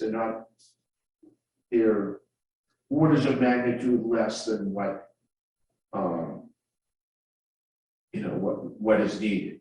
And I just don't see, bake sales and whatever, I just aren't gonna cut it with the amount of money that's needed. Am I wrong or No, not? I think you're right. Yeah.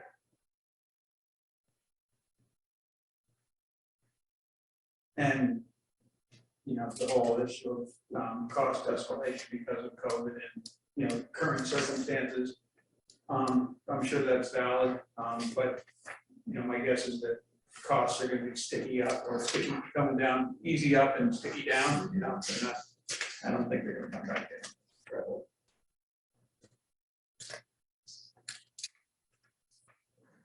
This is probably overly aggressive on timing, but I can talk to Lynn tomorrow if she has a idea of, like a cost proposal and what exactly that would include. I'm not totally clear on, but the idea would be to bring a well-articulated proposal to the fall town or to Springtown meeting with the intent to authorize disposition subject to a preservation restriction.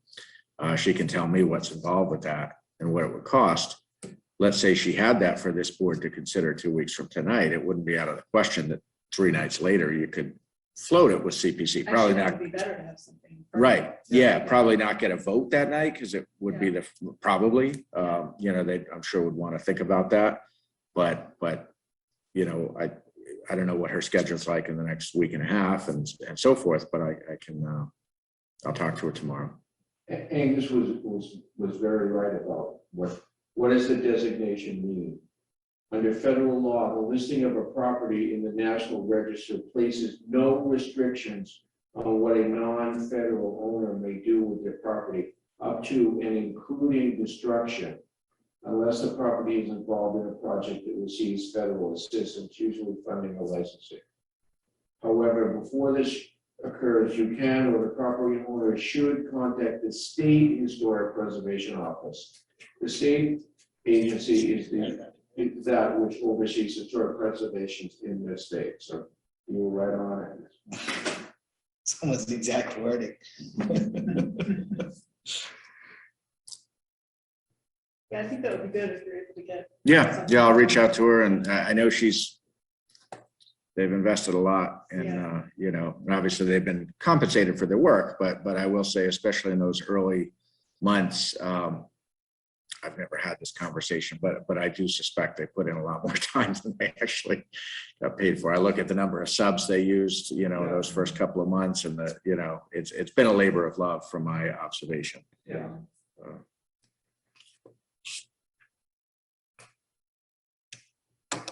So, okay, good.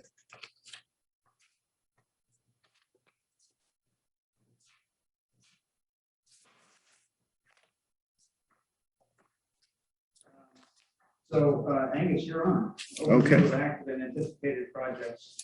Okay, well. It shouldn't take more than 3 or 4 hours. Right. No, I'll keep it brief. I think, the print material in front of you there's quite a lot in there, and I'm very happy to. I thought you were gonna run out of room with numerals here. Yes. I wanted to put something in front of you. It's a constant working draft. I change it every day. I don't love the format. I actually have a format I like a lot better, but it takes a little more time to put together. So I devolved to just kind of a list.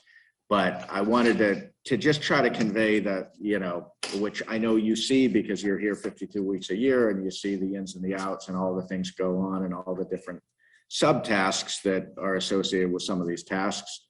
And I don't want to get into all those specifics tonight, although I'm happy to talk about or respond to questions on anything in those materials. I guess the main points I wanted to hit, and I'll just do a quick share screen.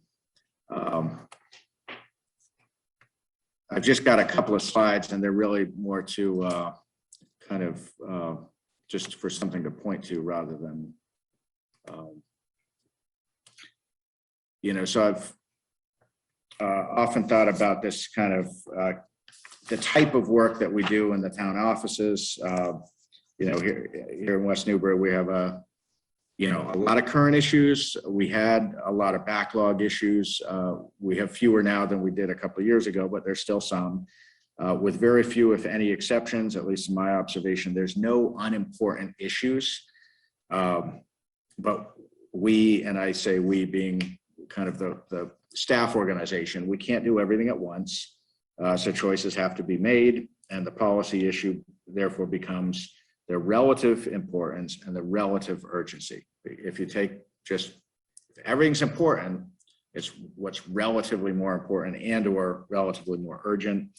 And to set that policy direction, the organization, its chief elected official, the select board, needs an understanding of the full universe of what is or what could or should be on the table. And that brings us to the kind of three categories of municipal work. At least how I think about things is I like this triangle because it conveys these three categories of baseline services, value added services, or unplanned and crisis services. I think of baseline services as those things that are mandated by local, state, or federal statute, regulation, or administrative agency. And I include in that the requirements that we impose upon ourselves through bylaws and regulations that prescribe or dictate what services different departments provide. Value added, I think of as expanding a public level of service, proactive planning or zoning efforts, non-mandated services that are nonetheless provided on a regular basis, et cetera. So a great example, you know, the Green Communities Act, when it was adopted, that was not required to be adopted. Once it's adopted, it becomes the baseline. But to adopt it in the first place, which you did, you know, 12 years ago or however many, that I would think would, in my view, would be like a value added thing. But then once you adopt it, it becomes part of your baseline. And then your unplanned or crises, some of that is going to be an actual crisis, like the house that's actually on fire that the fire department needs to respond to. Sometimes it's a function of poor planning or, you know, maybe a backlog issue that some predecessor should have done, but it didn't. But one way or the other, it crops up today and it takes up half the day, or it takes up half the week, or maybe it takes up more time, and you have to deal with it. So when that happens, when a crisis arrives, the time to respond to that crisis typically displaces time toward the value added projects.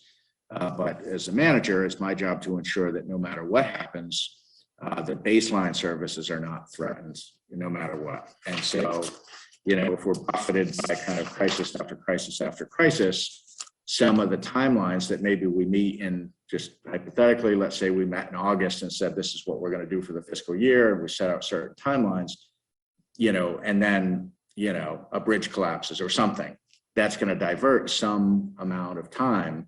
And that means we may need to readjust the timing of what we thought we were going to get done in November. Now we got to push back some period of time. But the Funny bridge. it's just what's on front of my mind, I guess. Yeah. Challenge.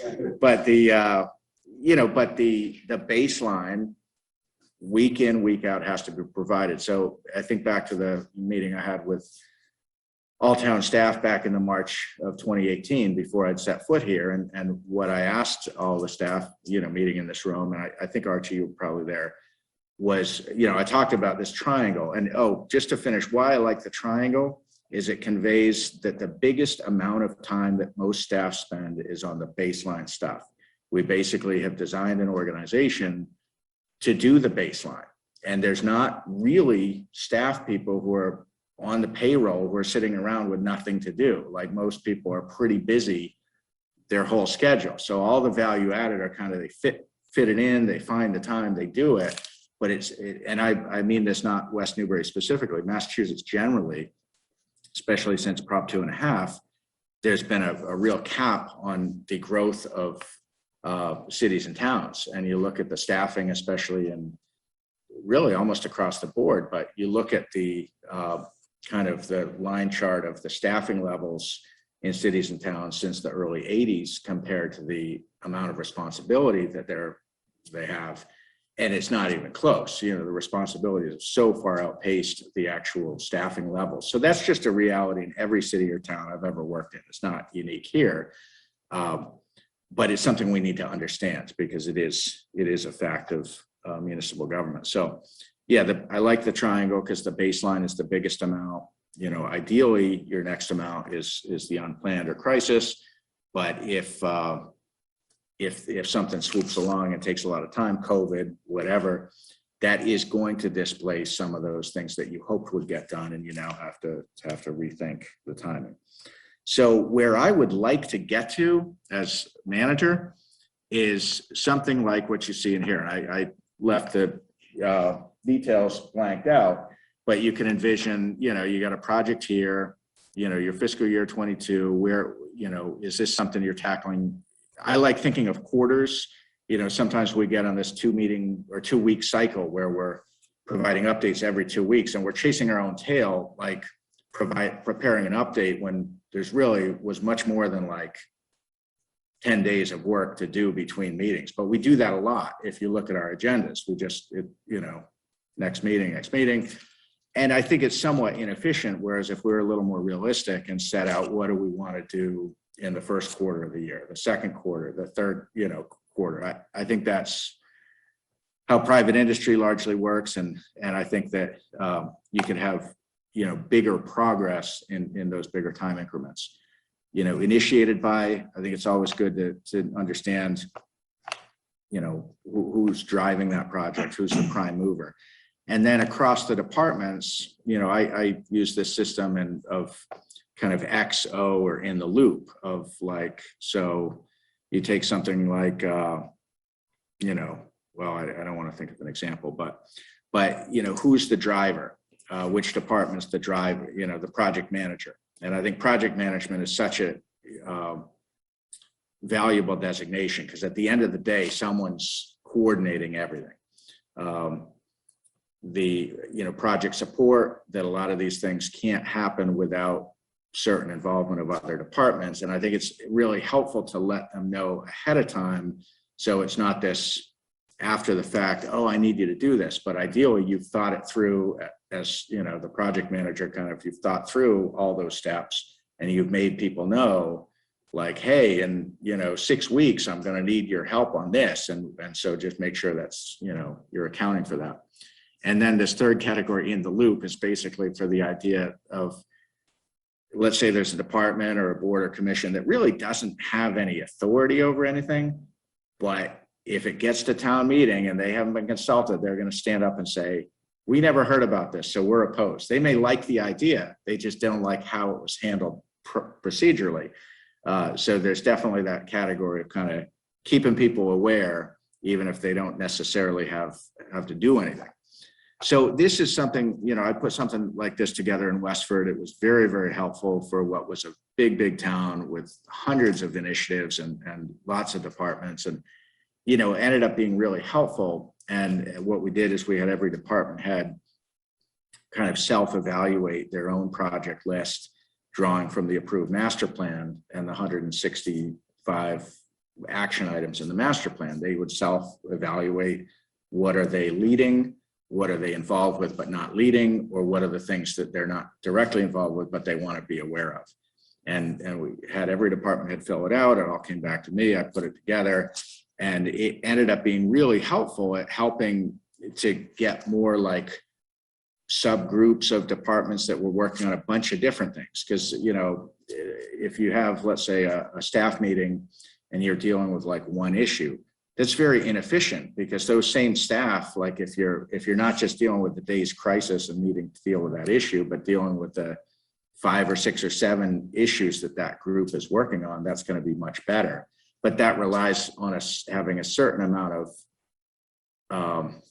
I'll use the term slack time, but I mean, that connotes like inefficiency. But really what I'm saying is like some amount of time for the project manager, or in my case, the town manager, to have any amount of downtime to think things through and not be deadline, which is how I've been living for 3.5 years. I mean, every single day we're in triage, and that is no exaggeration. And those of you who've worked with me longest know that that's no exaggeration. That's just how we live. So, you know, I'd like to get to where we have a little bit more downtime to be more strategic and to get more kind of, some of this going. And then the last thing that I just finished on is, this is a matrix that I adapted from something that Franklin Covey, the organizational company, puts out. And I've always thought it was really helpful, because let's say you took, or we,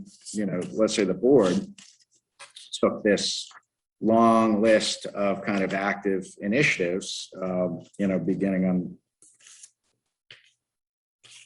page 44 of your packet, and tried to take those, and maybe we group them by category like I've tried to do here, and not try to have everything all in one, but to try to think seriously about what boxes would we fit these projects into, in terms of vital, important, optional, present, and future.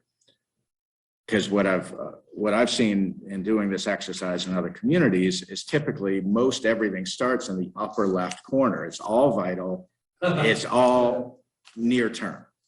And it's only through doing that exercise that people kind of say, oh, geez, I guess that's not actually possible, when you look at the actual head count of how many people are on staff, how many budgeted hours per week, how much of those hours is available toward other than their baseline. It starts to be pretty obvious that you can't actually do anything much more than lip service if you're doing too many projects at once. And if you're treating everything as a front burner issue, I think a lot of things become de facto back burner issues. So that's kind of, how I have always tried to manage both my work and the work of the staff that I oversee. I think in this town, I don't want to look backwards. There's a lot of reasons why things happened the way they happened. And, a lot of big initiatives, right out of the gate, things like the school override or the bicentennial, or some of the, there are actually quite a lot. But, I haven't really had the traction or the bandwidth or the breathing room to really do this. And part of this is because the personnel policies have been a little muddled. So it's not clear, as it was in my last job, where, the elected board had one employee and everyone else reported the manager. So I was able to direct resources and direct the work of departments in a way that, in some departments I've been able to do here, but in others I haven't, because of the muddled personnel policies. So, but I wanted to just share this as kind of where I would like to go, and frankly, where I've been trying to get for 3.5 years.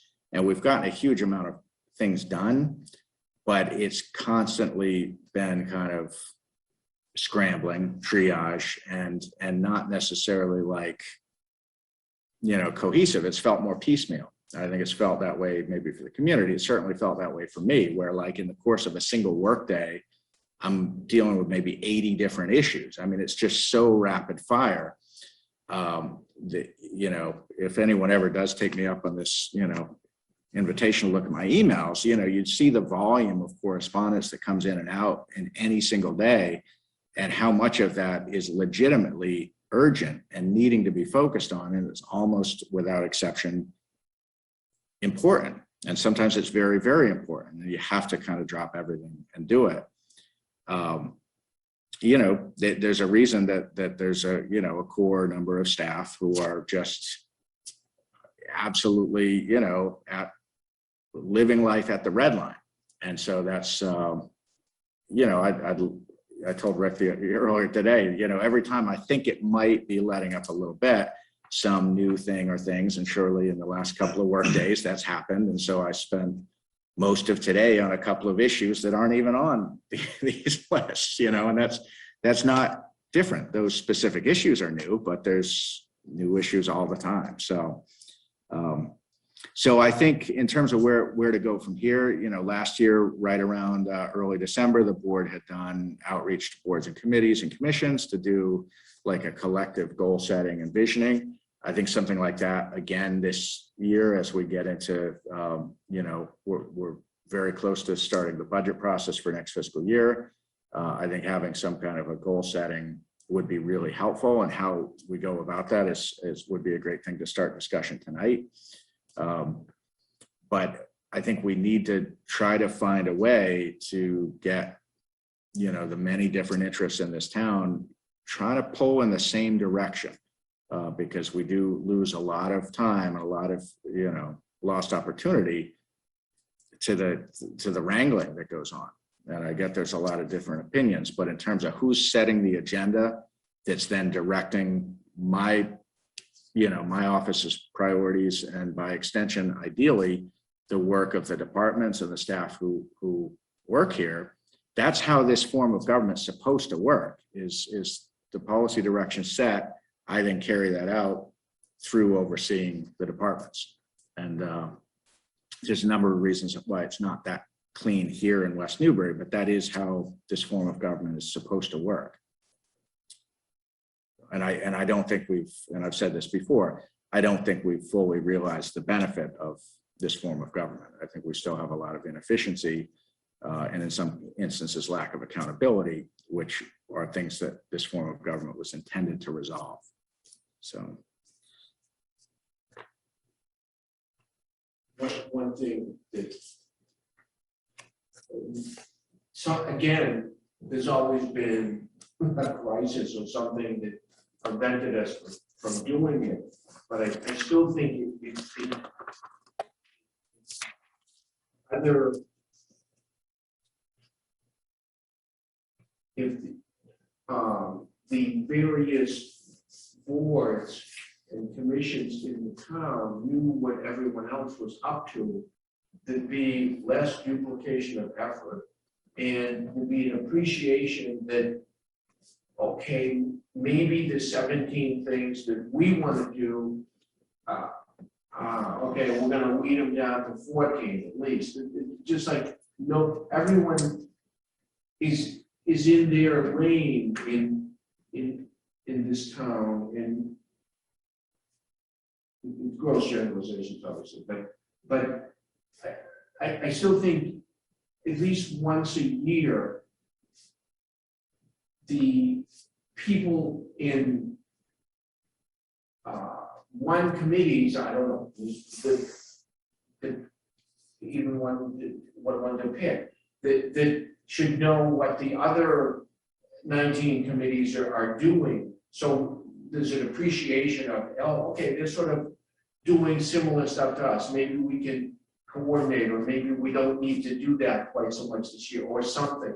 Just so, or this is crazy, but there's so much going on. Maybe we delay this for a few years. Everyone is especially because people are volunteers, and they gravitate towards things they're interested in, obviously, because they're volunteering. That makes total sense. So they're very enthusiastic about it, but we have to see the forest for the trees too. That there's a lot of other stuff going on, and a lot of people have no idea what you know, the other things are going on. As I say to everybody, we're in, you know, the biggest construction project in the history of the town is going on, and no one even mentions it. We're building a $150 million school in the town of West Newbury, and that even though it's not directly our project, it does affect the town in a lot of ways. A lot of the staff have to deal with stuff that's happening there, and it's like no one even knows it. No, I never even hear anyone mention it. We're building a giant school in the town of West Newbury, and that alone takes a lot of resources. And I just think people are not aware of the big picture sometimes. And I wish there was some way. I've always wanted to have it in the fall sometime, a meeting of, say, department heads and committee chairmen and stuff, so that everyone discusses a couple of things in person. And again, we couldn't do that last year because of COVID and everything, in person. And so people, oh, that's really interesting, or, you know, okay. And so people know what other people plan to do during the year. And I think it would tone down some of the overarching requests, or there might be economies of scale. People, oh, this ties in with what I do. So, I don't know. I agree with Angus on a lot of that stuff, but, it's just been impossible even to get to the point where we can even have that meeting so people know what's going on. Did it last year, if you remember. Sort of, yeah. Yeah, it was, I think it was a good step, but I mean, Archie and I think Rick will remember that it was good. It was less than we had hoped. When we started talking about it, we started thinking about it, and it was because, and I can't remember the issues, but there were issues that came up in the fall where I think we just kept getting battered around and having to do different things. And I just seem to remember like we didn't get the outreach out nearly as far ahead of time as we had hoped. And, it was good. It was a good step, but it just ended up being more rushed and more, we didn't have the bandwidth that we had hoped to have when we started talking about that the prior summer. Yeah, I agree with you. I mean, we could pull it together, but it's complicated to do, just the timing standpoint. Trying to get as many people to participate. I mean, look at the meeting we had 3 weeks ago, regarding personnel policy, and we had representation from 2 boards, 3 committees. And not. So I guess on the list that this first matrix, that's just all projects. I'm trying to figure out. the difference between the two lists. Okay, so the first one was what I started doing when I started here. And so Like it's been updated, so I did. I did try. Yeah, I didn't want to put in a stale document, so I did go through and just try it. But a lot of those things, especially anything in the, those are all numbered. Yeah. And a lot of, although, yeah. So anything in the top 75 or 80 were all things that basically came out of the first, the select board had given me a 90-day and 6-month kind of goals and priorities. And that probably comprised the first 45 of them. And then there were another 25 or 30 that were, on that same meeting I had with the board in June of 2018, I had presented my own kind of what I think I should be doing the first 6 months. So I added those too. And that was a lot. And then there were things like I'm seeing managed police chief retirement and recruitment, just kind of cropped up, ended up taking, quite a lot of time. So I would just try to keep adding. And then at some point, I forget when, at some point I just stopped adding because we were so busy. So it's not comprehensive, but it does give you a lot of, and some of them are big and some of them are very little that didn't ultimately take that long, but it was partly to convey the scope of what we're doing.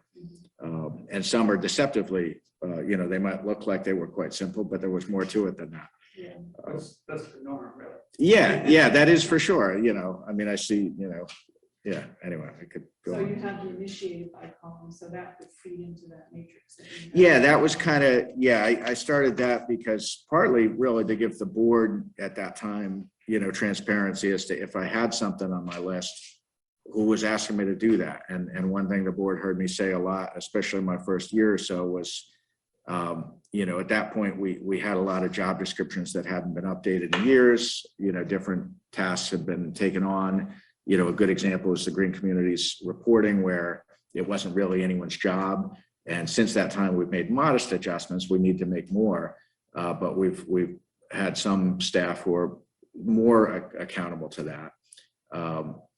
And so, I used to tell the board, if it's not anybody's job, it makes it my job, because if I say no, that's the organization saying no. And I, hold myself to a high standard, and I didn't want to, be saying no to everyone, even though I knew I personally only had so much time. But if there was a board or committee or resident who came to my office and said, this needs to happen, we'd find a way to make it happen. And we've been doing that for a long time. But it does mean not everything gets the full amount of time that it probably should, because we're in triage and we're trying to do more than we have time to do. So yeah, that's what that was. And then this is just more recent, this, Outline. yeah, and there's probably some duplication between the two, but this is more what I've been using recently, which is a slight upgrade of just my hand scribbled notes, which is really what I use. So the bold is, Kind of things that we're really actively working on, like week in and week out.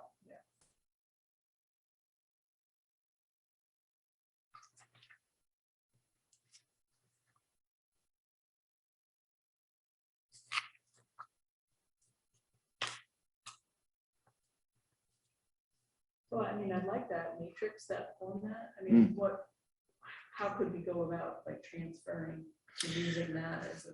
Well, so one thing I like, I mentioned the concept of a working group, and I'm going to just highlight one thing, and I'll put it on a share screen just in case in case we haven't lost her yet. So this, so you can see I've kind of batched different, kind of finance administration, land building services, DPW, which, Mike K would kill me, but it's just a conceptual thinking. Police, fire, and EMA, culture, library, and council on aging are just kind of natural alignments there. And you could do the same thing with boards, committees, and commissions. In fact, in this Excel workbook, I have all the boards, committees, and commissions. It just goes off to the far right because there's another 28 of them. But I think if we had, and let's say we didn't do it with every little thing, but let's say we did it with the 40 or some reasonable number, and really built this out so that we could acknowledge, updating we're reviewing the signs on the, roadside signs. We're going to say, okay, the lead entity is the historical commission, and just to build out each one of these. And I think what you would see is that there's a mismatch between kind of project management responsibilities and capacity, because I think there's a short list, at least on the staff level, of departments that are right in the mix on most of these issues. And it's definitely my office and DPW. And more, I will say, Jim and Christine are taking on more and more, which is exactly how it's designed. And that's great. But that'll take time to get them fully to where they're fully taking the reins on that stuff.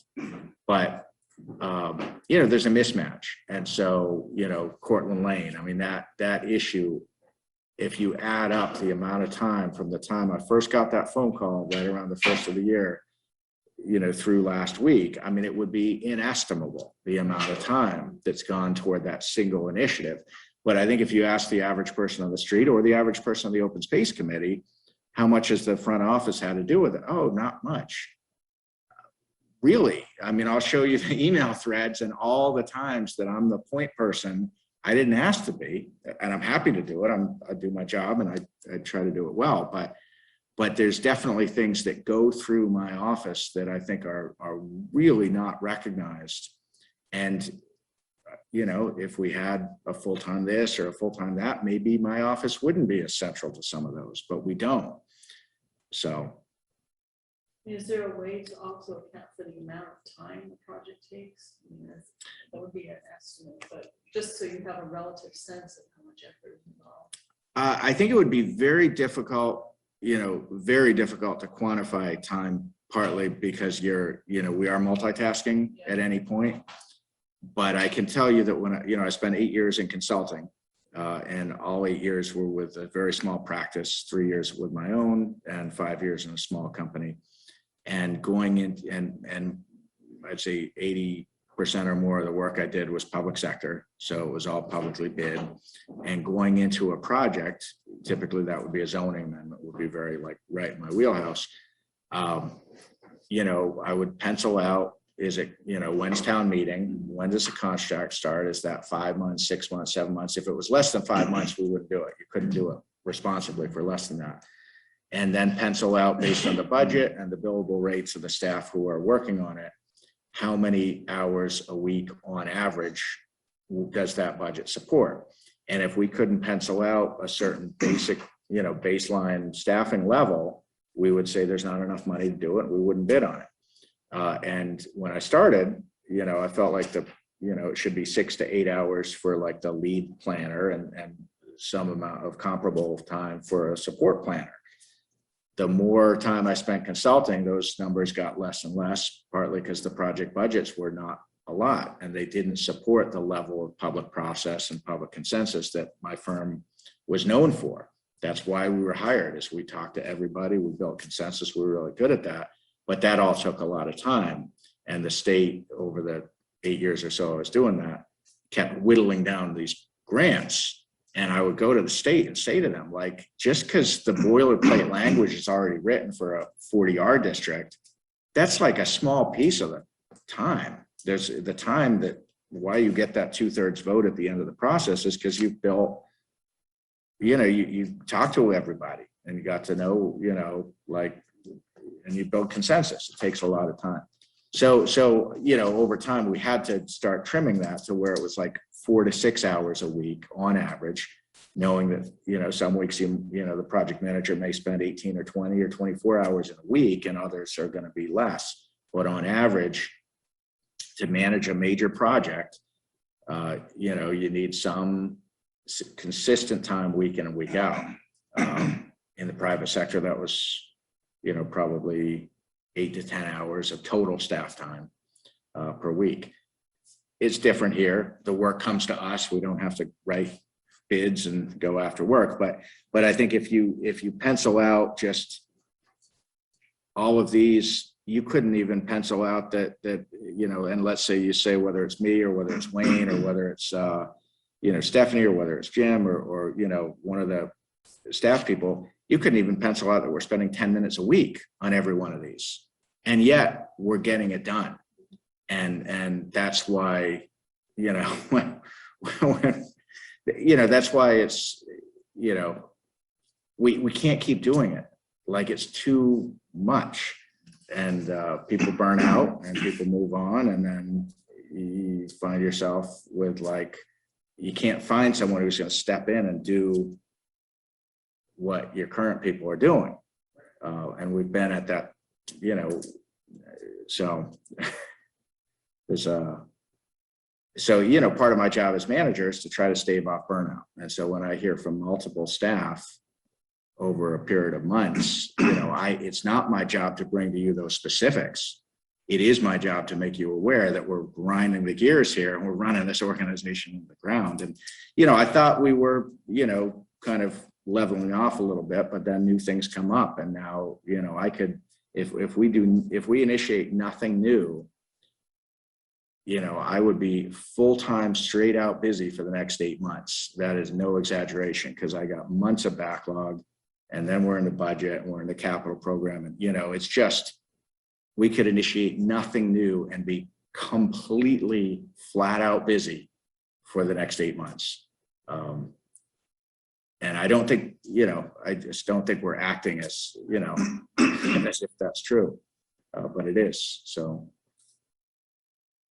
but I think, the expanded staffing we've made is definitely making a difference in the clerk's office. Also, the chief assessor is taking on more and more.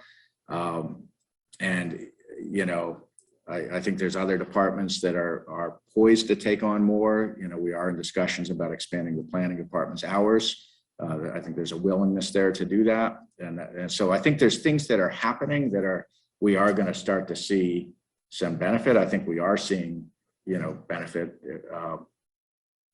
But, there's still, I think, too much that flows through too few people. If we're going to be serious about our priorities, I think we need to work toward that type of, this kind of thing, so that the chief elected official, this board, can send clear direction that I can then, because if I go in, one week and this is the priority, and then like the next week, these things, and we're going for this grant, we're going for that. It gets muddled, and people are like, especially in my immediate office where everything affects the finance department, whether people like it or not, it does. And we're very lean staffed in the finance department. And, you know, they know how busy we are and they know how strapped we are. And so when I go in on Tuesday morning, oh, we're going for this and we're going, and everyone's like, I'm like, I know. You know, it's just a disconnect between the policy direction, the actual people who do the work. Like it's just a disconnect that I'm trying to bridge. So. Yeah, you know, I'm thinking, there were 2 grants, you know, thinking about them today, and I can't remember one of them is Community Compact Grant, which is a great thing, but it is another grant that has to be administered. And the irony there is that the goal of the grant ultimately will save time. Yes, yeah. But to get there requires time investment. What was the other? There's another grant. Well, the earmark for the state, you know, Yeah, which is a great exactly. initiative, and we're Right, totally right. charged up and we're very excited about it. But to get But it there- is, yeah. And, you know, and it took from August 10th to October 14th or something to get the signed contract. Right, I mean, it was like many phone calls, many emails, and now we do, and now we got to hurry up and rush because we got to get the work done by June 30th. So. And I may be back before you in 2 weeks seeking to go after a Safe Routes to Schools grant. We kind of thought that was off the table, but our consultant tells us maybe it's not. So, you know, but you know, we managed 35 grants last fiscal year. So we're certainly capable of managing a lot of grants. It's just important to go into it with eyes wide open so we know that, you know, that's ahead of us. And, you know, and I do think we're going to end up getting Jim and Christine more involved with tracking the deadlines, because that's one of the things that's been the biggest stressor is Stephanie and I are constantly like, what are we forgetting? What are we forgetting? And we don't miss much, but the stress, you know, level is extreme. And we've gotten better and better organized, you know, every month. But when I started a few years ago, I mean, we had multiple grants that this community had gotten before I arrived that, you know, reports hadn't been submitted timely, executed contracts hadn't been submitted, invoices hadn't been submitted. You know, we were at serious risk of not getting state money. I had in one instance get the state comptroller's special permission to carry forward money because of things that had not been well handled, because a combination of a lack of capacity and a lack of clarity in who was in charge, and an assumption by different parties that, oh, someone else is going to do it. Well, they didn't know that, and no one did it. So there were a lot of loose ends, to say the least. So it's gotten better. So do you think there's enough work to support a grant administrative position, or do you think clerk's office can assume enough of that? I think there would be enough work. I do think there would be enough work. My only hesitation is, you know, we have a number of, you know, the biggest, at a macro level, the biggest gaps we have, I think, are HR, grants administration, and purchasing procurement. You know, right now, the board, on my recommendation, appointed the DPW director as acting CPO, and I think that was the right move. But I was clear then, you know, continue clear that that's not the long-term strategy for purchasing. We have to figure out where is that function going to rest. And so grants administration is a need. I don't know if, you know, if that would be, you know, and so we're trying to figure out, can we absorb that with the addition of this new finance staff, and might that make everything work? And it might. But as you know, that's a work in progress. But the idea being to free up some time of existing senior staff to take on more by getting a little more support on some of the support functions. Because, you know, the finance department, we don't have a single position that I would qualify as an administrative position. So you have 4 pretty senior staff people without a single person to delegate to. Yeah. It's a crazy situation, honestly.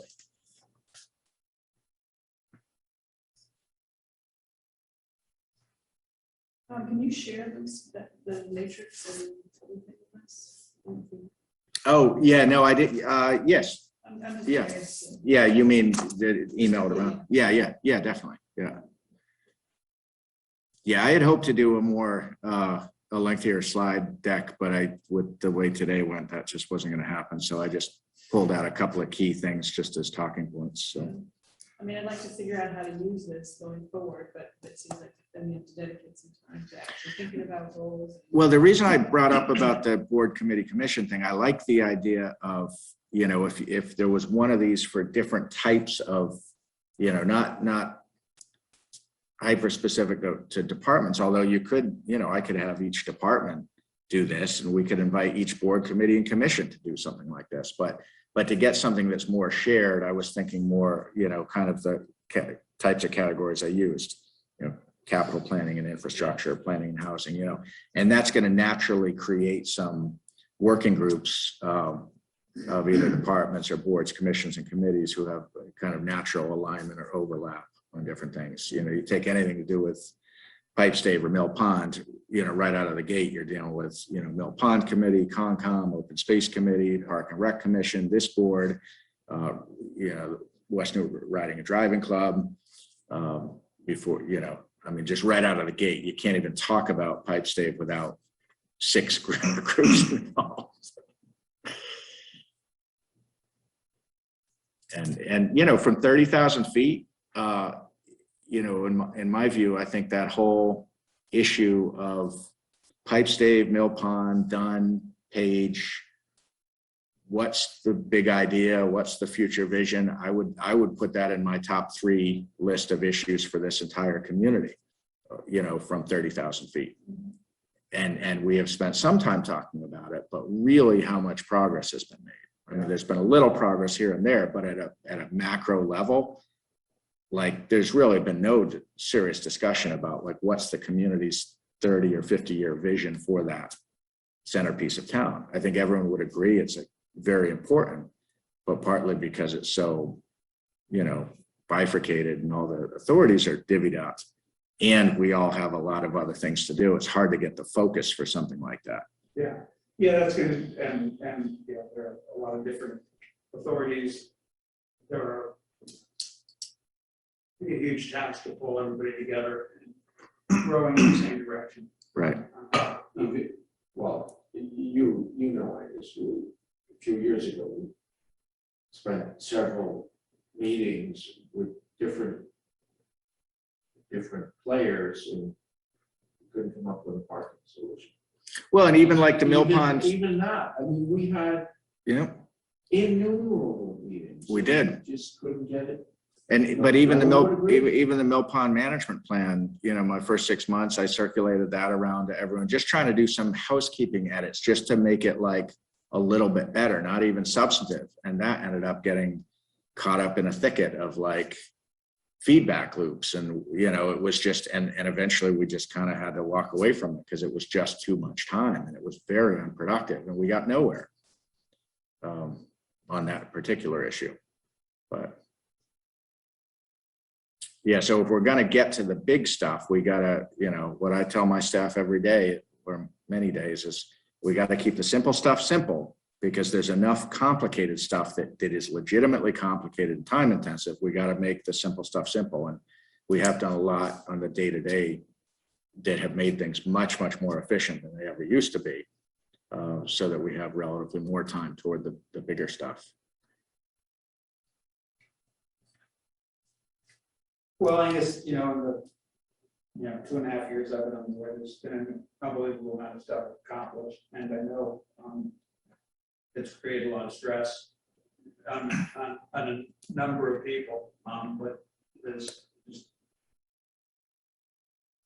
still a lot left to do. As this list shows, but there's been a tremendous amount accomplished. And it looks clearer now than it did. It doesn't look clear, but it looks clearer than it did 2.5 years ago. And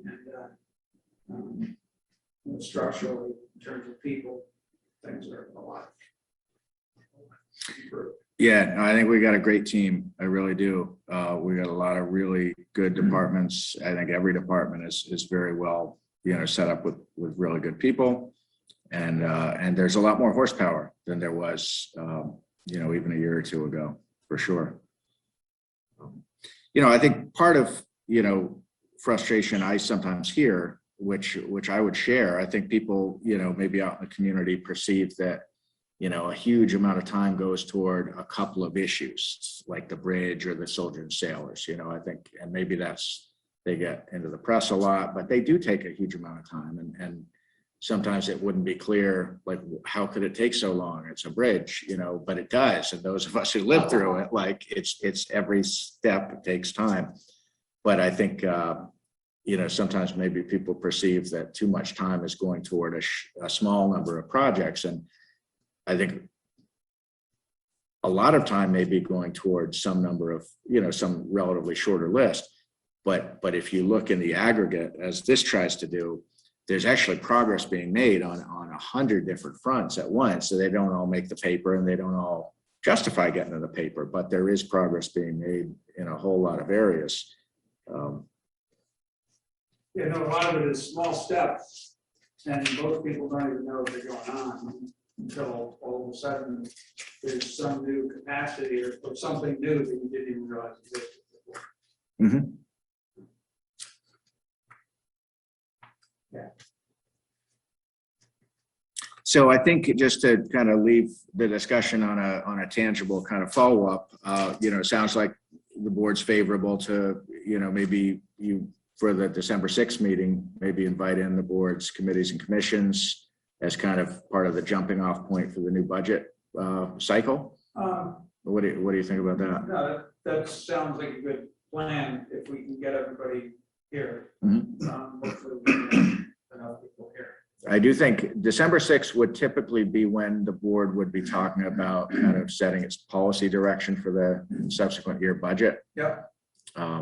So it would kind of align nicely to hear from boards and committees of what are their hopes for either the remaining of FY22 or looking ahead to 23, and especially if there's anything with any either staffing or spending implications. It would be good to get that on the table, this calendar year, so we can build that into our thinking. I think we should have a Bitcoin staff. And the town will be fun. That they pay through Bitcoin, or that Bitcoin just pays for the town? The town could purchase several $billion. Well, no, ideally we purchase several dollars and then several billion.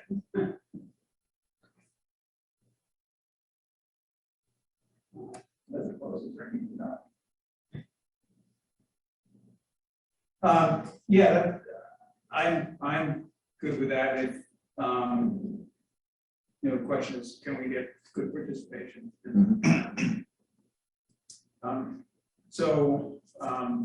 DPW is obvious. Public safety. So we'd be looking for both police and fire.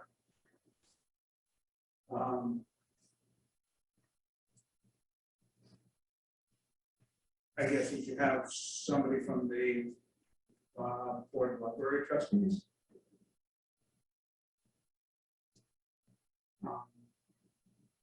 So. Yeah, I think each one of the departments that. Yeah.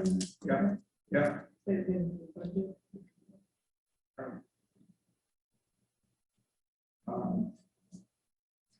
So we've got health, planning, conservation, inspection. I don't know realistically, who have we, I don't recall what kind of turnout we had. I think last year was primarily focused on boards, committees, commissions. Yeah. I know there's any number of department heads who would definitely be happy for an opportunity to present to the board and to the public, of what they're doing and what they're trying to get done. I don't know if that's all, we can talk about whether that's all works for that meeting or not. It could, but that is, I don't want departments to think that's not when they're proposing their budget. Yeah. But I think we want to get people thinking about what, I don't know, maybe it doesn't need to align with the budget, but I think if there is anything with either staffing or dollar signs attached to it, we want to sound that out, soon. So which other departments, I know, for planning, there'll be discussion of budgeted hours. Which other departments will we, are likely to come up at this point in terms of additional budgeted hours? One thing, there's been some discussion for the last 6 or 7 months, with Park and Rec and Council on Aging on both of those departments, Okay. and the potential benefit from additional kind of administrative, quasi-professional, but kind of like high-level administrative. Yeah. Just as a point person to help handle, the various functions they both administer. And, there's been discussion of that could potentially be a shared, not necessarily a new position, could be an expansion of an existing position, could be offset by, fees that Park and Rec generates, so it doesn't fall squarely on the taxpayer. But that's an area where, we've kind of made do with what we have. But I know, in the summer season, one of the staff people diverts a lot of time toward field use reservations, which means that time's not available to help me with the things I need help with. So it does come at a cost.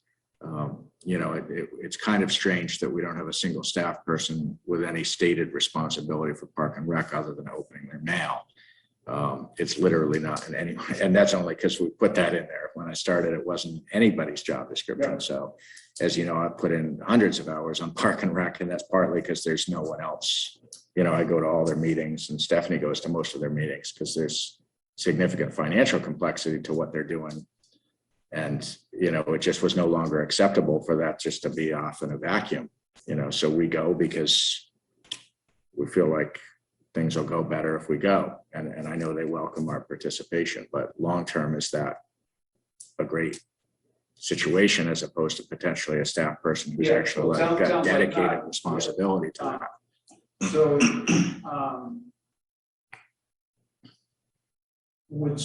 would Parks and Rec be representing themselves looking for that staff person?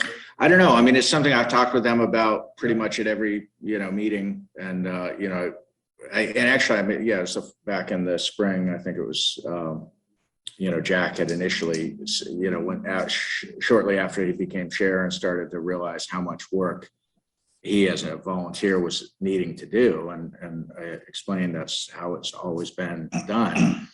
And, he said, like, this is crazy, basically, like there should be a staff person I can look to for support. And anyhow, there's a whole backstory there. But I said to him at the time, I'm open to the idea of, supporting some increase in staff capacity to support Park and Rec. But I told him there's almost no one in this building who has one job. Most everybody has 2 or more jobs. And so if that was to be proposed, as from where I sit as town manager, I would look for that either position or expansion of position to also serve multiple needs. And I know that we also have administrative needs in Council on Aging, and that seemed like a kind of a natural alignment. So we've done a little bit of research on that in other towns that have shared positions, but it hasn't really gotten past, there's no like proposal. But it's something that's been talked about, for a while.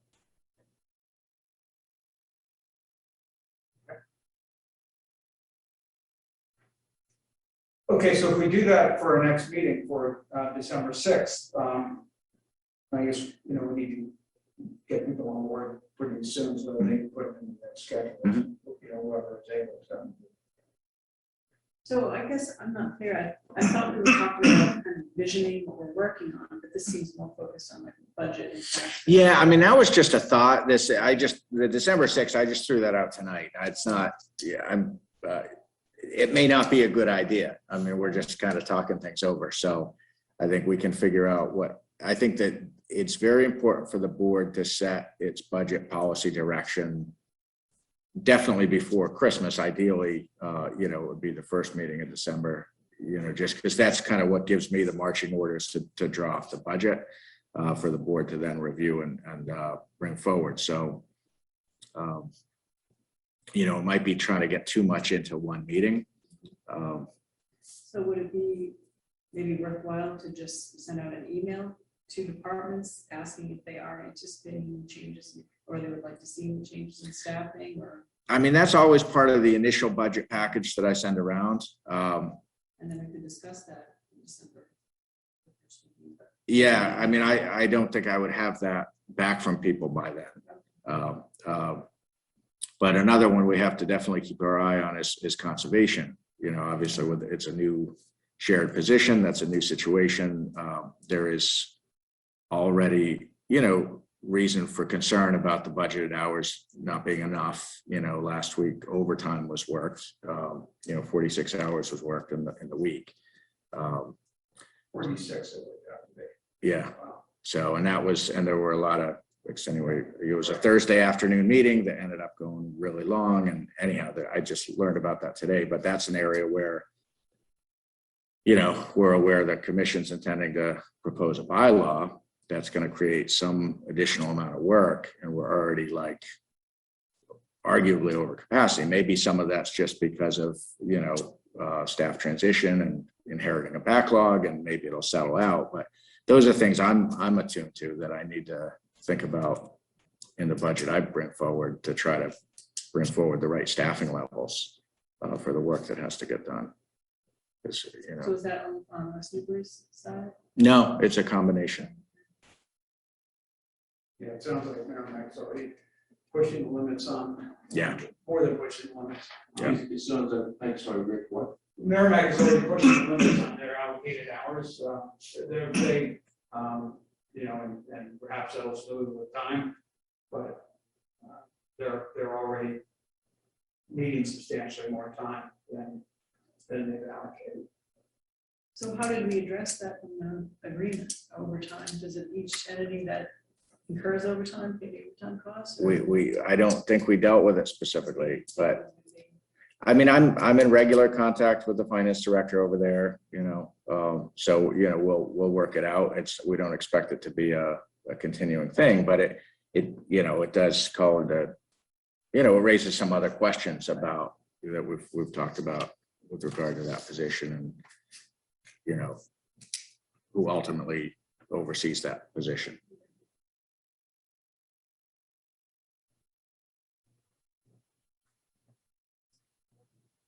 Yeah. How good deed goes on. We tried to do the right thing.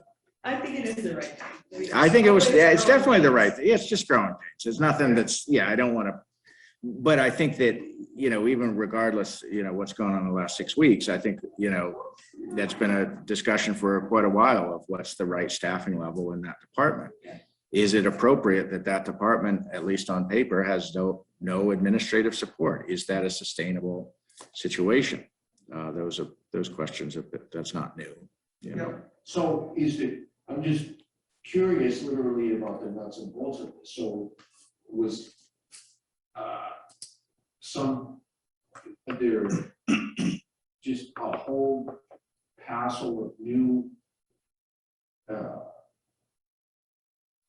developments that need to be evaluated at the moment? What's going, why? Is there something? You mean Merrimack or both, yeah. I think a lot of it is kind of, we've hired someone who's very meticulous and very organized, and is at least in Merrimack inherited, there's no paper files, there's no computer. The former agent had a thumb drive with data on it, And there was an implicit expectation that the individual was using a personal computer. That's not correct. So they're now having to buy a computer, but there's a 2-month lead time. But in the meantime, like there's no files. It's very inefficient. And some routine things like signing timesheets are requiring 3 or 4 emails or phone calls to get the timesheet signed. That all, when you're only budgeted 10 hours a week, those things eat into that 10 hours. They're like, people need our, staff time is valuable. Like, it's just like me having to make how many calls and emails to get a grant return from the state. Like, how much time was that I could have spent toward other work on my list? Like, it's just that, the one thing I don't forgive is when people waste time. It's like, there's nothing more precious than time. And anyway, I don't want to go down that road, but yeah. Maybe these are growing pains. I think it is, yeah. So, I talked to my counterpart and she works with who she needs to work with to try to make it better. But there's significant inefficiency that, at least at this point, looks like it can be resolved, but it's going to take some time. And then, there's an issue, for instance, out in Ocean Meadow to do with a trail and an easement and where it's located. That from where I sit, I think our new agent is being very proactive, being very diligent at tracking down documents and talking to the right people and meeting with the right people and trying to get to the bottom of this. But as far as I can tell, this is an issue with years of history and a lot of built up people in different positions. So now the agent finds herself in the middle of it, has a this meeting that took place, because that was the time that worked for everybody, was Thursday afternoon, and the meeting turned into like the long, and she wasn't going to like leave in the middle and say, I'm at my hours, so but she's like she's finding some of these backlog issues and proactively addressing them, maybe not realizing it's going to turn into a time sink, which is why it's probably been languishing all these years. Yeah. So it's not a bad thing. I think it's a good thing, but it's growing pains. Well, at least once something like that is resolved, Michelle will be the expert. Yeah. That's, yeah. At least somebody will have fully wrapped their head around it. And Oh, good. Early night for them. Good. I guess Concom just broke. So. Yeah. So yeah, I mean, I have to think there's a better way than this laundry list to like get the word out there that there's a lot going on, but we'll keep working on it. Yeah. Nobody likes no one likes laundry. No. Nobody likes to read those. No. Yeah. But I think it would be valuable language to, and this is, and on the priority list, relatively low in terms of putting time into it, but this information being available for other people to see, I think is important. Yeah. So they understand when something doesn't happen the way they want it to, at the rate that they want it to, they understand why it doesn't. Yeah. That there are, another 50 items that unfortunately really are higher priority. It's like, do you need, to live for the next 2 minutes? Do you need to breathe? Do you need to drink water, or do you need to eat, or do you need to, shelter? Yeah. What you need is you need to breathe. Yeah. It's just sort of what are the base things to keep things alive? Yeah. What are the base criteria to keep things alive right now? Yeah. And sometimes it's what it comes down to. Yeah. And it's not always important. Sometimes it's urgency. A public records request gets filed. Maybe it's not important, but you have to respond within the statutory requirements. And we got one last week that covers 6 years. And so it takes some amount of staff time and management time to respond timely to that request. And we didn't invite it. How many? I got 2 today. 2 more today. There were a couple big ones last week. The couple I'm aware of last week are both time intensive. So, Okay. but we can cross, Is this a new, have they come in at this higher rate prior? Not in my observation. Coming from Haverhill. Oh, in other slow. communities, But, in other communities, I've seen a lot. Honestly. But in this, I it just haven't, depends. Okay. yeah. But we can cross off 3A sub double I, which is the AG review and approval of the fall 2019 zoning amendments. All right. Jim got the letter back from the AG today, so, and the 2020 are pending, so we can And cross that off entirely. 2021 is I've done. been worrying about that. That's on my hierarchy of crisis things. I actually have a whole list. Yeah, that was part of your backlog, dealing with things that should have been done 2 years ago, but there's one that we can cross off the list, so. All right, well, One out of. I should sleep we tonight. have to look at it. Okay, so,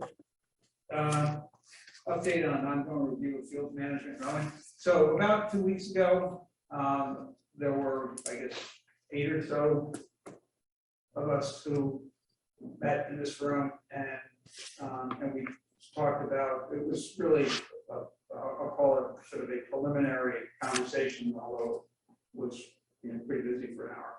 But, there are a handful of town-owned fields that really are not being appropriately managed in terms of, number one, keeping them as fields. And then if we decide, keeping them as fields, then can be further defined for a purpose.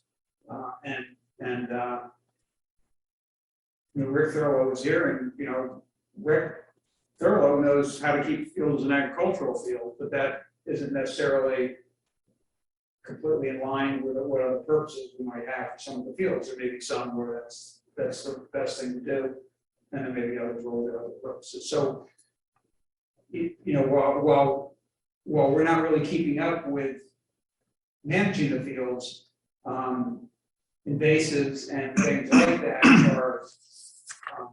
are running away from us. And, so we're losing edges of fields and the stuff growing out in the middle of fields that will take them over.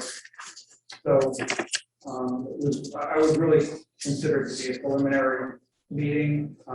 Wayne left with sort of a strategy for mowing fields, which hopefully his department will be able to implement this fall. But we need to push on this and determine, what criteria are we trying to maintain fields for, and based on that, how do we go about doing it, and how do we fix the problems that currently exist? We spent literally millions of dollars on open space and fields, and we can't just assume that it takes care of itself. We have to figure out how do we make it stay the way we think of it.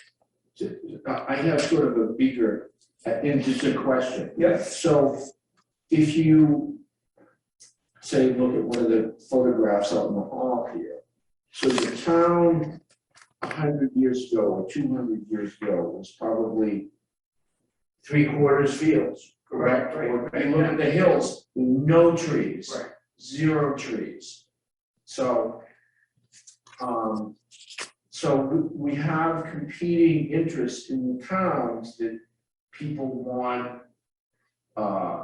They don't want, they want more, they want to have more forestation.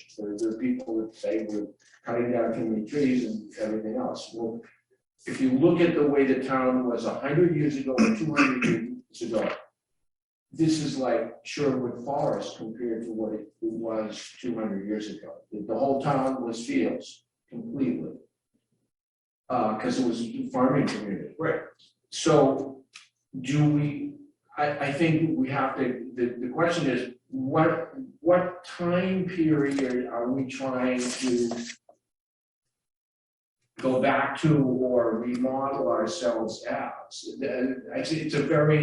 It's a philosophical question, but like, do we want to be what it was in 1600? Do we want to be what it was in 1800? Do we want to be keep it the way it is now? It's like I read a lot of the things that in the packet, and was talking about,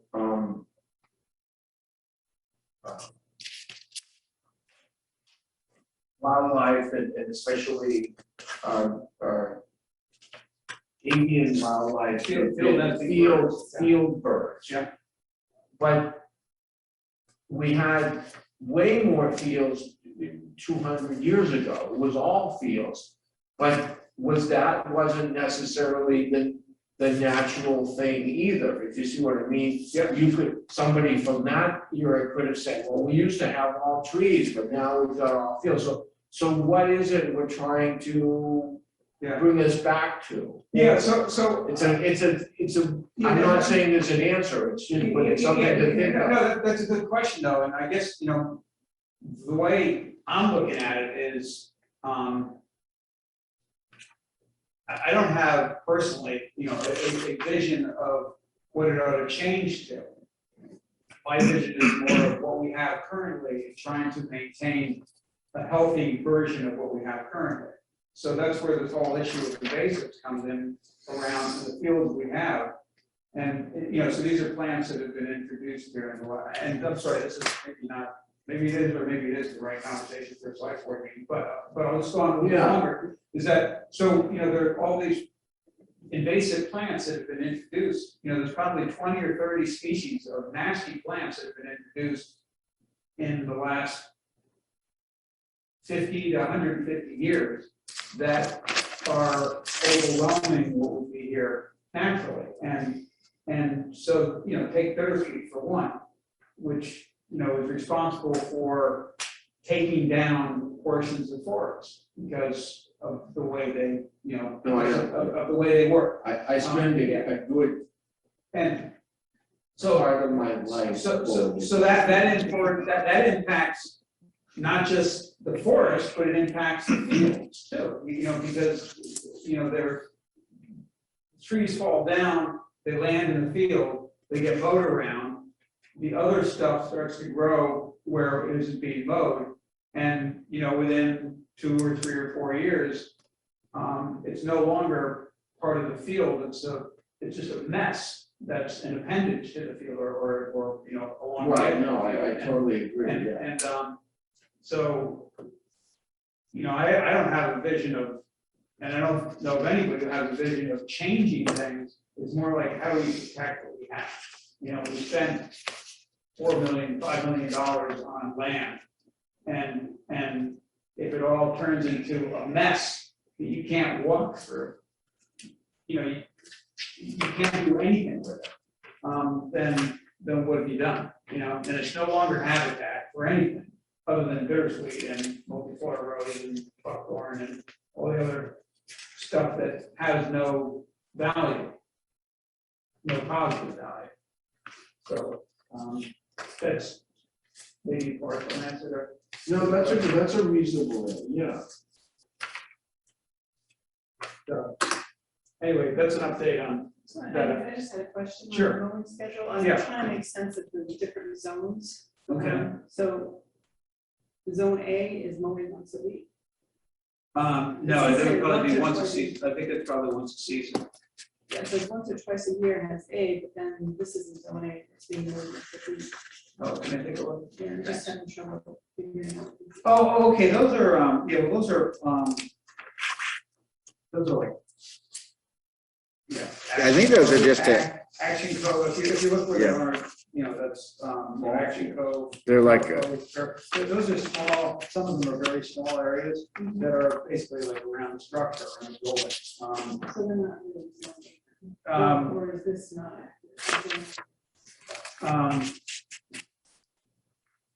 I think that A is not common across parcel. I think that, so bear in mind, before Wayne got here, there was nothing. Right. So he was trying to create something that he could point to, and I think what it's saying is for a specific, like that A would reference a map for that parcel, but an A on this map that isn't common to an A on another map. I think it was just for that map, he's marked it A, B, C. Yeah. Just as something to point to, I think.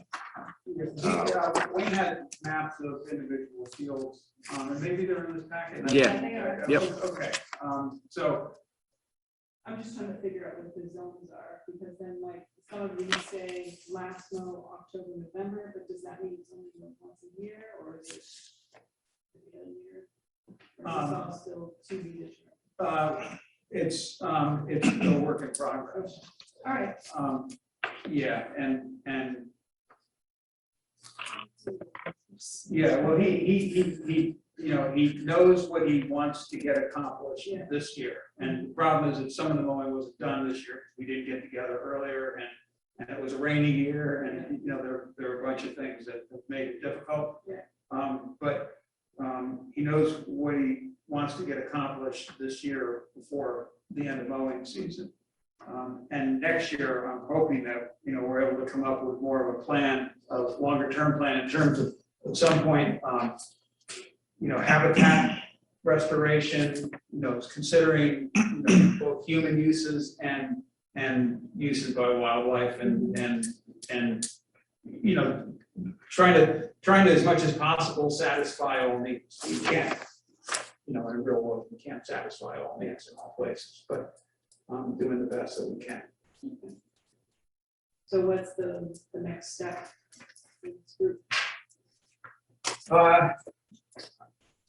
I think we need to get together and start talking about individual fields, develop strategy for each individual field. And hopefully that, you know, we come up with what are proven to be effective, successful, and, you know, implementable strategies. You know, there's all sorts of ideas that have been rolled out. You know, one is one idea is prescribed berms in certain areas, but that may be really hard for us to accomplish because there might be people who really object to that. But you know, the irony is that in certain places, the best way to reel things back in and the quickest way to reel things back in might be prescribed berm. But we might not be able to do it. You know, so I don't think it's in our CR. right. Yeah. Well, not everything is covered by the CR. You know, there are areas where we might have more flexibility, but you know, but if there might be other objections. You know, if there's a house on either side of the field, If they don't turn like phone off that we get. you might be covered with rainfall.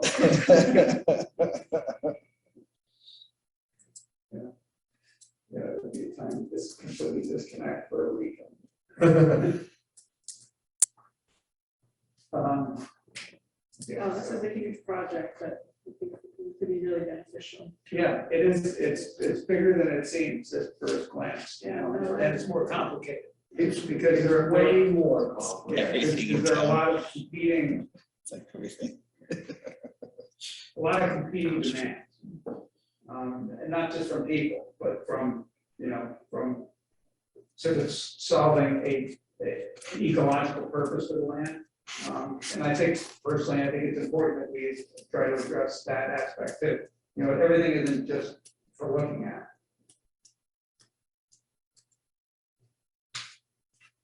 You look unconvinced. No, I see, I've always thought, I still go back to it. There wasn't any fields 400 years ago, there were none. Right. So why do we have to have fields for the, I don't know, so it's some kind of wood thrush, when they didn't have any 400 years ago? Yeah. How did they like? Well, What did they do? Actually, the wood thrush was probably really happy when they were. Okay, but I think about, but how did, where were they before? Yeah, no, that's a good question. I mean, you know, we're talking about, you know, say bobolinks and meadowlarks, you know, protecting those as grassland birds. And yeah, I wondered the same thing, you know, so they were all in the Midwest. Did they come here? Is that it? I don't know. So then they were getting kind of far afield.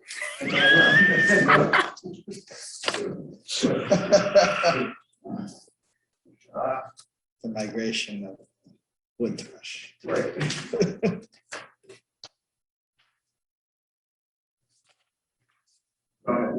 Yeah, page. That was just a carryover from the last agenda. So. Oh, the meeting minutes, August 9th. I had some like typos and stuff, so just hand those to Jenny or. Sure, yeah, or if you want to just, we could take your copies or just run off copies and just, yeah, we can get those over to the vendor. Okay, I did have a couple questions though, Okay. on the discussion about, the sidewalk under the road. Yep. It said that a sidewalk was performed at Nancy Town years ago, yeah. That Oh. was like last month, right?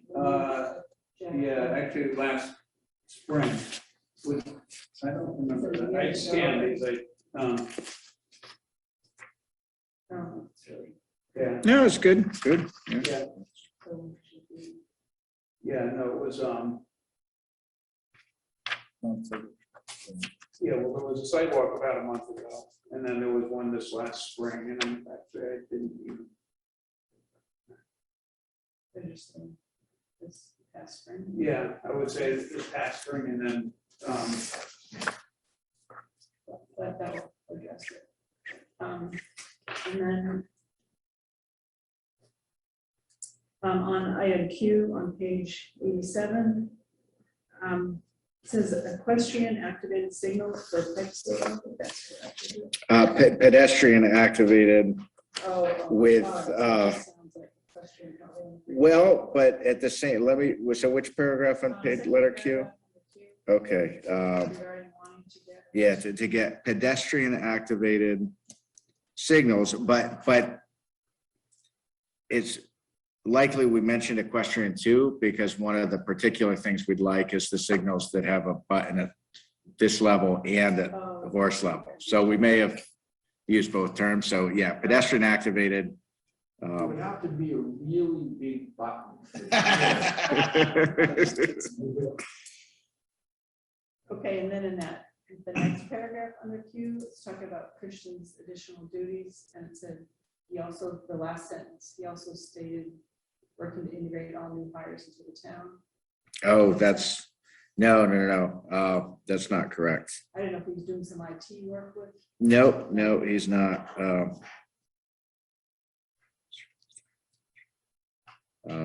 It could be, he is working on setting up some trainings. And without listening, I don't know if that's what was said, but that may have been said, because that is definitely something that, he's gonna start doing by the end of the calendar year, is to offer some staff trainings on like cybersecurity.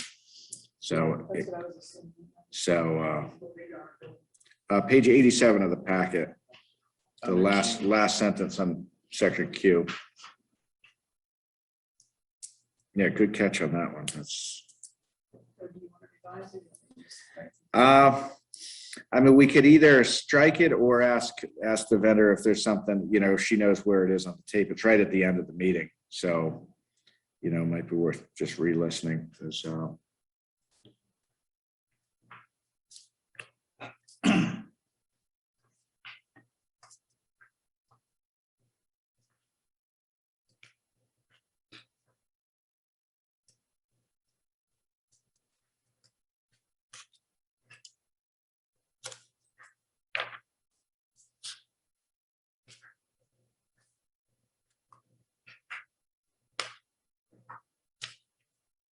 So, move to, accept the minutes as corrections is noted.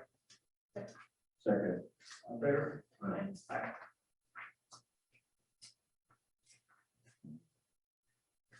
next item, I didn't put the audit in your packet because you'd already gotten it by email, but just a heads up that will be, that's confirmed for the next meeting. Tony Roselli will present the FY21 audit. And item K, Jim, do you want to just give a brief update on this? Sure. Actually, if you want to pull up the website. Sure. So in the hierarchical of needs, this is an add value, but it took about 10 seconds. I shot off an email to a vendor that we already use for payment, City Hall Services. We use them for water. You just go, no, front page. And then pay a bill. So as you can see, the newest one is clerk department. Everything else was there previously. So water, real estate, motor vehicle, excise, you can all pay online. It didn't cost us anything. I literally looked at other towns as options just to see what we liked, what we needed, what we didn't. And now you can go on as of today and pay for any of those things under the clerk's department: birth, death, marriage, burial permits, and dog certificates. Is there added, a block of additional or? Yeah, something? so it actually tells you right up in the top right corner. So 2.95% minimum of $1 if you use a credit card. It's 0.5 or 50 cents if you use a bank. No, not a bank. Like an but e-check. An e-check, essentially routing number and account number. So it's no additional cost to the town, 50-cent cost to anyone who wants to pay online. A stamp costs 56 cents. So technically, you're saving money if you do it online. Unless you drive it here. Unless you come in Which is what I which do, case because I'm so cheap. you'd be wasting more on gas. I only do what I'm coming from. But now everybody has the option, especially with dog tag season coming back in next March. And speaking of daily things that I have to do, I had to order dog tags today because there's a backlog and a supply chain issue that we might not get them in time. Wow. So Are they coming from China too?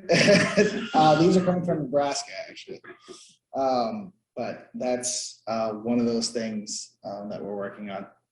But the added value aspect of this whole thing, the convenience for people, but additionally, we're going to, in the future, have a point of payment, paying person, as it were. So we're gonna have a credit card reader in my office. I'm ordering one for the treasurer's office. And if the water department, who I haven't even had a conversation with about this yet, if they would like one, we'll try to get one for them as well. So if anyone comes in and doesn't have cash or check, they can pay by credit card as well for any of those services that are listed. How does this actually work in terms of, like, how do you know who's paid for the dog license? You get an email from. Yeah, so there's required fields. Yeah. Anything with a red asterisk, you have to fill out. Mhm. If you don't fill out, it won't submit. Yeah. And I get an email every morning for every transaction that's happened from the previous day. And they just deposit money. and- Yep, correct. Yeah, so it actually makes the bank reconciliations, it works really well because you have a report from the vendor that aligns exactly with the balance that appeared in your account. So in the revenue turnover that the clerk's office would do, it would align so that Caitlin's able to, post that properly. And it may reduce the amount of checks and cash that has to. I was gonna say, less cash around. Yeah. And so it just monetarily and fiscally makes a lot more sense and is a lot more responsible in that case as well. Would it make any sense on the homepage, the pay bill button? Because that, I wonder if there is that ought to be named something. To so that- incorporate ordering. Yeah, because So- if I was going to get a dog license, I wouldn't. think- Yeah, so the next Maybe aspect of, somebody- in- Oh, good point. because it just became available today, Yeah. we haven't been able to integrate it into our site. Okay, But the plan would be under, if you go into departments, town clerk, where it says birth vitals down the bottom, birth records, death, all that. If you click on that, it will say, if you'd like to order online, please click this link. So okay. it's going to, that's just Yeah. because it's available, and Yeah, it's yeah, already there. That's the yeah. fastest way to find it. But the plan is to integrate it into Yeah, every single great, part of it. that's as nice. well. One additional thing that I found out that was never done, there's actually an ordinance that we never adopted as a town dealing with dog licenses, and that's people over 70 don't have to pay for a dog license. We never actually accepted that as a town, so technically we've been doing it wrong. You've been giving people the benefit, but We've been not- giving people the okay. benefit, So but I- we never accepted it as a town, because it is a mass general law that you have to accept, which we never did. So that'll be on the spring. Okay. That crazy. Because I said it to my former clerk in Haverhill. I said, "Oh, Linda, did you know this is available?" She said, "Yeah, we're never gonna do that." She said, "Why would we let people over 70 not pay for their dogs?" And I said, "Because it's a nice thing to do." This is nice. I like that you've got the excerpt of the animal bylaw. Yeah. Built into the site. That's Yeah, cool. so it's decently user-friendly. It was free. It's a minimal cost additional. And really, it took an email, a conversation with Caitlin, Great. and a little research. Yeah. That's value added. Good. Like that value added. Yeah. Great. There's a separate category, value added with minimal effort.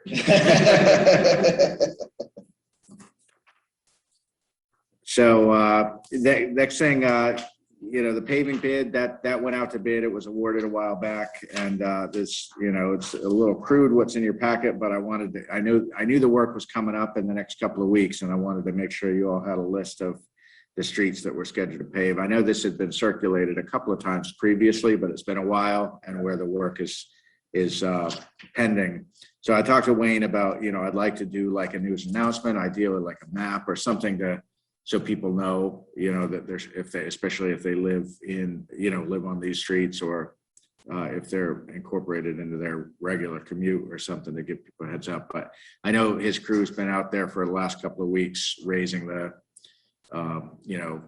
catch basins and raising the grates and doing some of the, edge treatment and things that they need to do before the mowing. So presumably the residents have some idea this is coming, but it's going to be a lot of work. It was a big contract because we had some extra Chapter 90 monies. So you're going to see a lot of new asphalt. That was my question. I just am not familiar with the paving. Is there a 5-year cycle when paving is done? Like a budget item has that? That would be a great thing to have Wayne come in and talk about, because I know that he handles a little bit different than Gary did.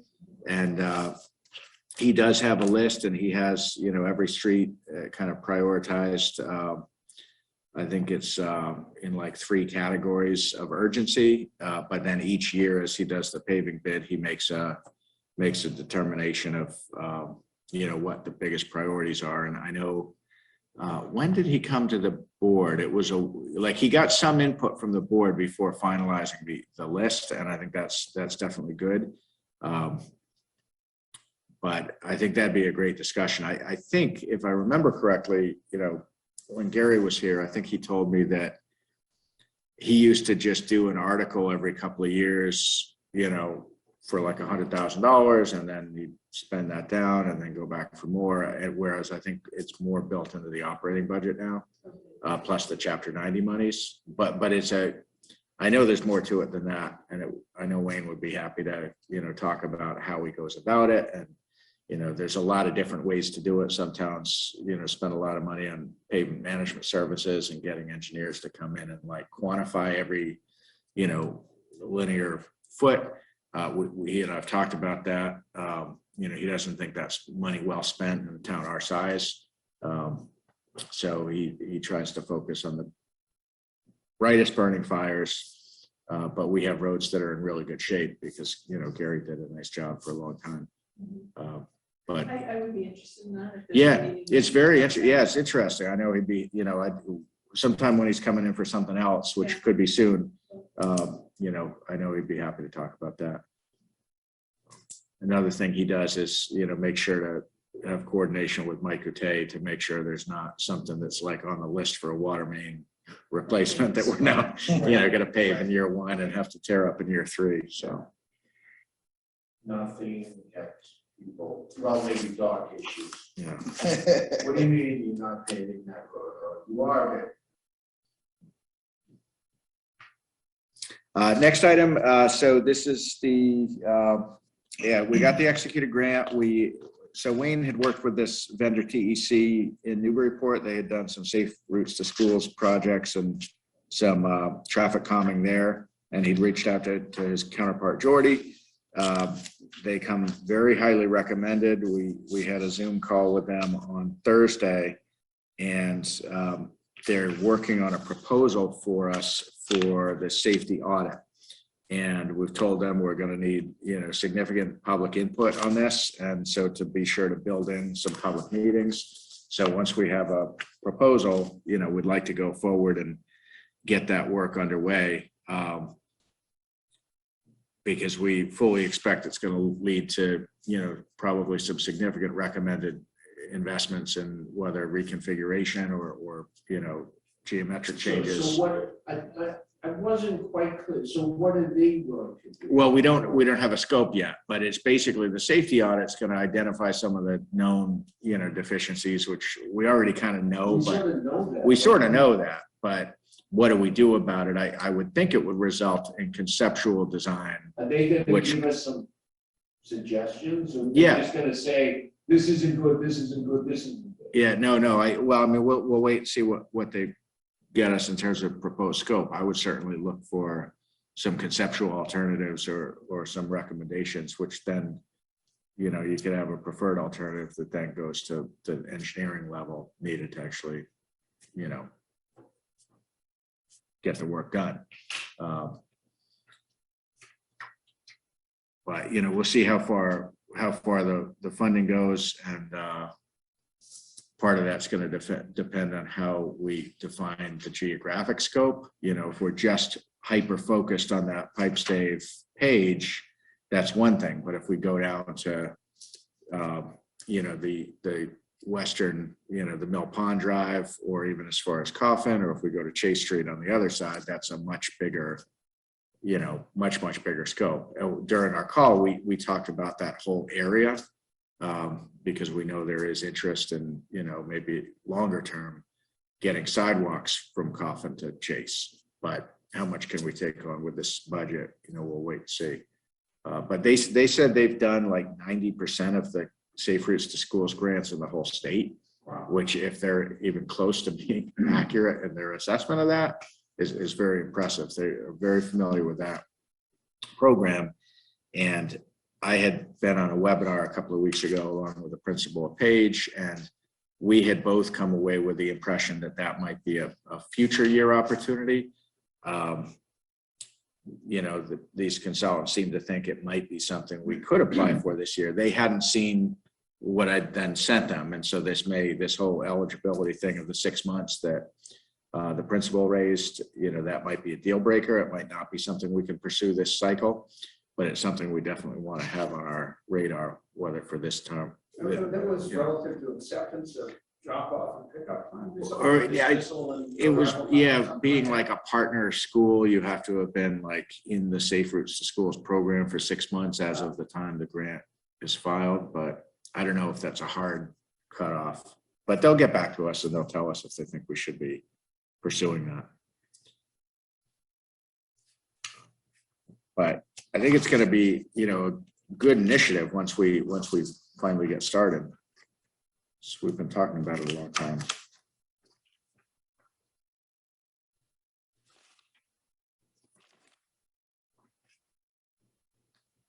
And I'm sure there'll be plenty of close calls at that intersection or at that crossing over the years. It is, you have 3 entrances, one on one side, 2 on the other. You're coming up the hill. It's just, there's a lot of complicating factors.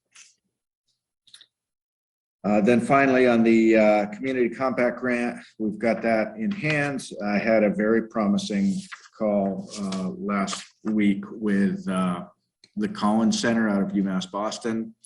They're widely regarded as one of the go-to firms, or well, they're it's out of UMass, so it's I don't know if I would call them a firm. They're a vendor, but they have significant capabilities on kind of municipal consulting in the areas of wage and classification, but also management capacity versus workload, some of the issues we've discussed. So I talked to their senior HR project manager for almost an hour. gave her some good background on some of the issues that are driving, that it's not just the wage and classification, it's more the organizational capacity, some of the form of government issues, as well as the kind of parallel track of the personnel policies, so that there's like a lot there.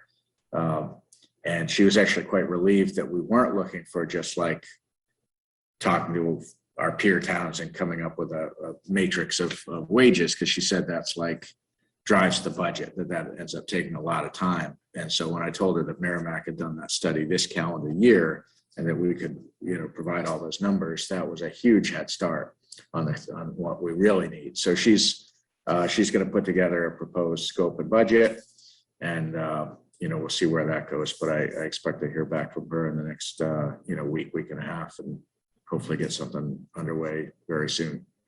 So do you think in the end that Merrimack's study, that the numbers in there are good enough? Because I remember there were a number of errors that were picked up pretty readily. And I was only aware of the one error that I found with the dispatch. We did get it in final form from Merrimack last week. Yeah. I followed up with Carol after I talked to, because I wanted to provide it and I wanted to get it in final form. So I can send that to you guys as well. I just got it, I think, on Thursday. So my feeling is it's marked final. It's from the vendor. That doesn't mean there's no error, but I think it's going to be a good reference. And if something stands out as being, an outlier, we can always verify that. But it is marked final, whereas the prior one was marked draft. So that at least gives us something to rely on. Good. So as far as using the Collins Center, at this point, what has to happen in order to go forward with that? If they get me a scope and budget that's within the available funding, I think we could go forward and sign an agreement. Okay. If it's beyond what we have in the budget, then that's something we would need to look at. Do we either try to find more money or do we scale it back? But she seemed to think that, the $15,000 grant was going to cover a fair amount of work. Yeah, great. So she didn't seem to think that was going to be any concern. But subsequent to that, I sent her some background material, so that may change her mind. But no, I got a good read off this, and she's someone who'd spent, basically a career in municipalities, in the HR and administration side of things. So, and that's part of what really appeals to me about the Collins Center. I've been seeing them at different presentations over the years, and when you go on their website, all of their senior people have spent significant time in city and town hall, which is my absolute, because it's different. We're subject to different laws and different strains than so it's they seem to know what they're talking about. And so will they have the capacity to do this right away? Or Yeah. No, they have a big, actually it's a lot of people working. yeah, they got a lot, they got a deep They're always bench. How much do you graduate students? That's the benefit of being Right. located at the university. Yeah, it's definitely it's worth poking around on their site.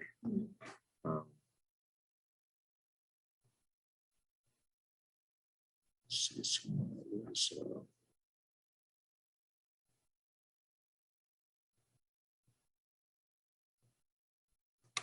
oh, I'm not shredding staff. So it was Mary Accardi was the woman I spoke with. So I mean, you can see that's a lot of people on staff. Yeah. So anyhow, we'll see what they have to offer, and but I'm hopeful about that. And I mean, best case scenario, we could get it done timely for budget season. That seems like a tall order, but I do know that obviously, part of what we're looking at is whether our wages are, proper. And so budget time is a good time to know that.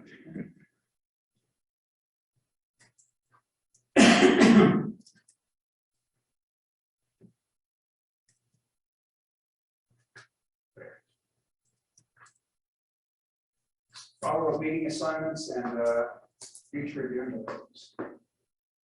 So I'm gonna jump into Bible. Thanks.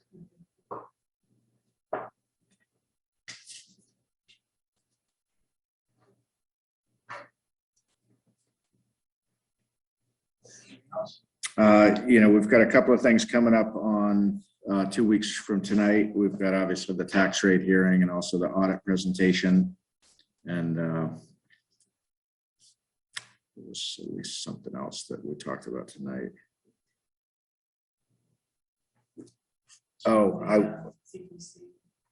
CPC. Yeah.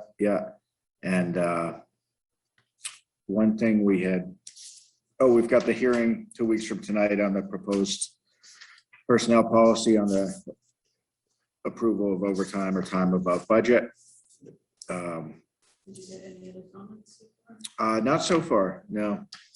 I've talked to Rick about, we'd like to have a discussion on the use of the ARPA funds and what the allowable uses are, what the path to follow is on expending those funds.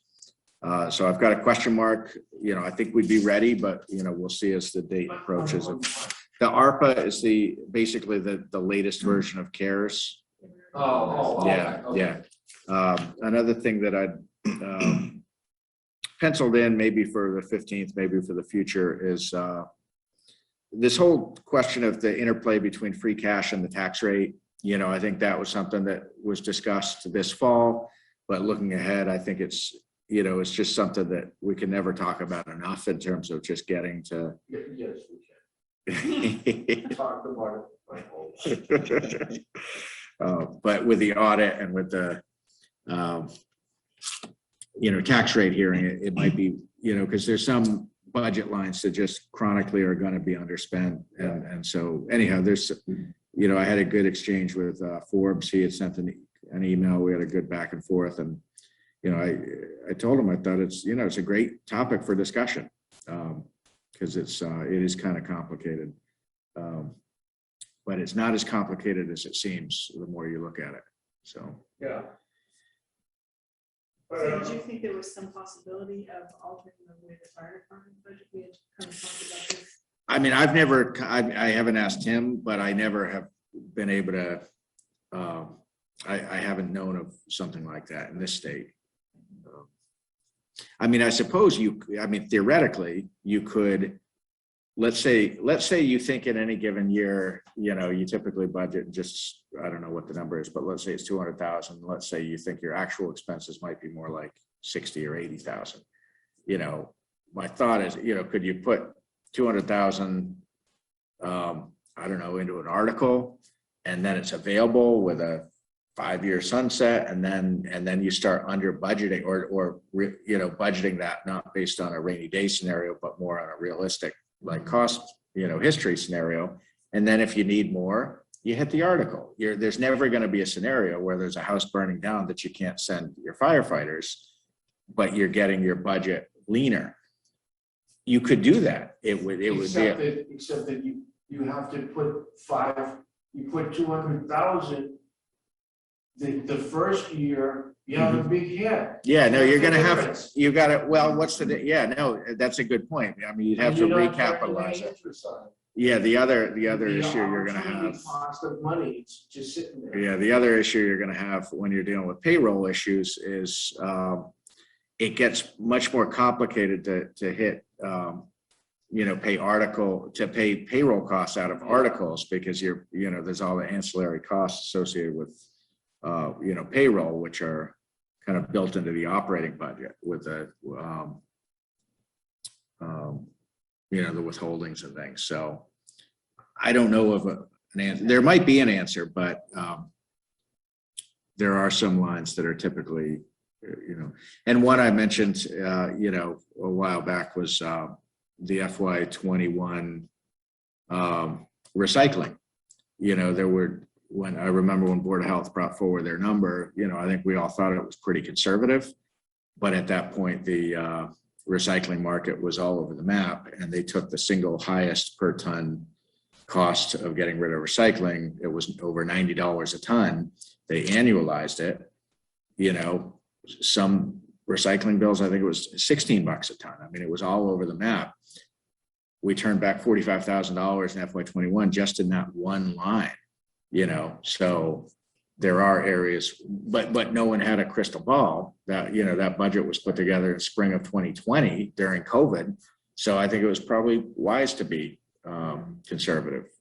So there's a backstory for all of these. You know, we had a number of departments in 21 with turnbacks because of staff turnover. And, you know, for instance, the assessor position wasn't staffed for a couple of months, and then it was staffed half-time for a couple of months. And so there were 5 figures of turnbacks, not because of bad budgeting, just because things change, right? So those are the, yeah, that's might be worth the discussion.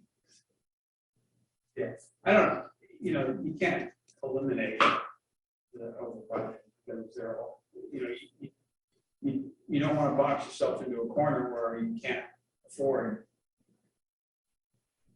The alternative is worse. Yeah, right. So you end up with free cash and then It's definitely, you know, it's a good discussion for when it's not, you know, this hour, right? Because it is. Yeah, so I mean, you know, we're unhappy when we have too much tax money and have to put it to free cash and give it back. And then we're unhappy when we don't have enough tax money and we have to get, yeah, we have to go to the reserve fund, or we have to you know, find additional money to cover snow and ice. You know, so you're damned if you do and damned if you don't. Sort of. All right. Anything else? No, it just popped into my head. You could seek a reserve fund transfer for the soldiers sailors. I mean, you could. I think it's not for us. No harm in asking. No harm in asking. They would say. That did occur to me when we were talking about it. I mean, it's possible. They would never. They would laugh. Yeah. All right, I move. Up there. Aye. Right. Thank you. Thank you. I just have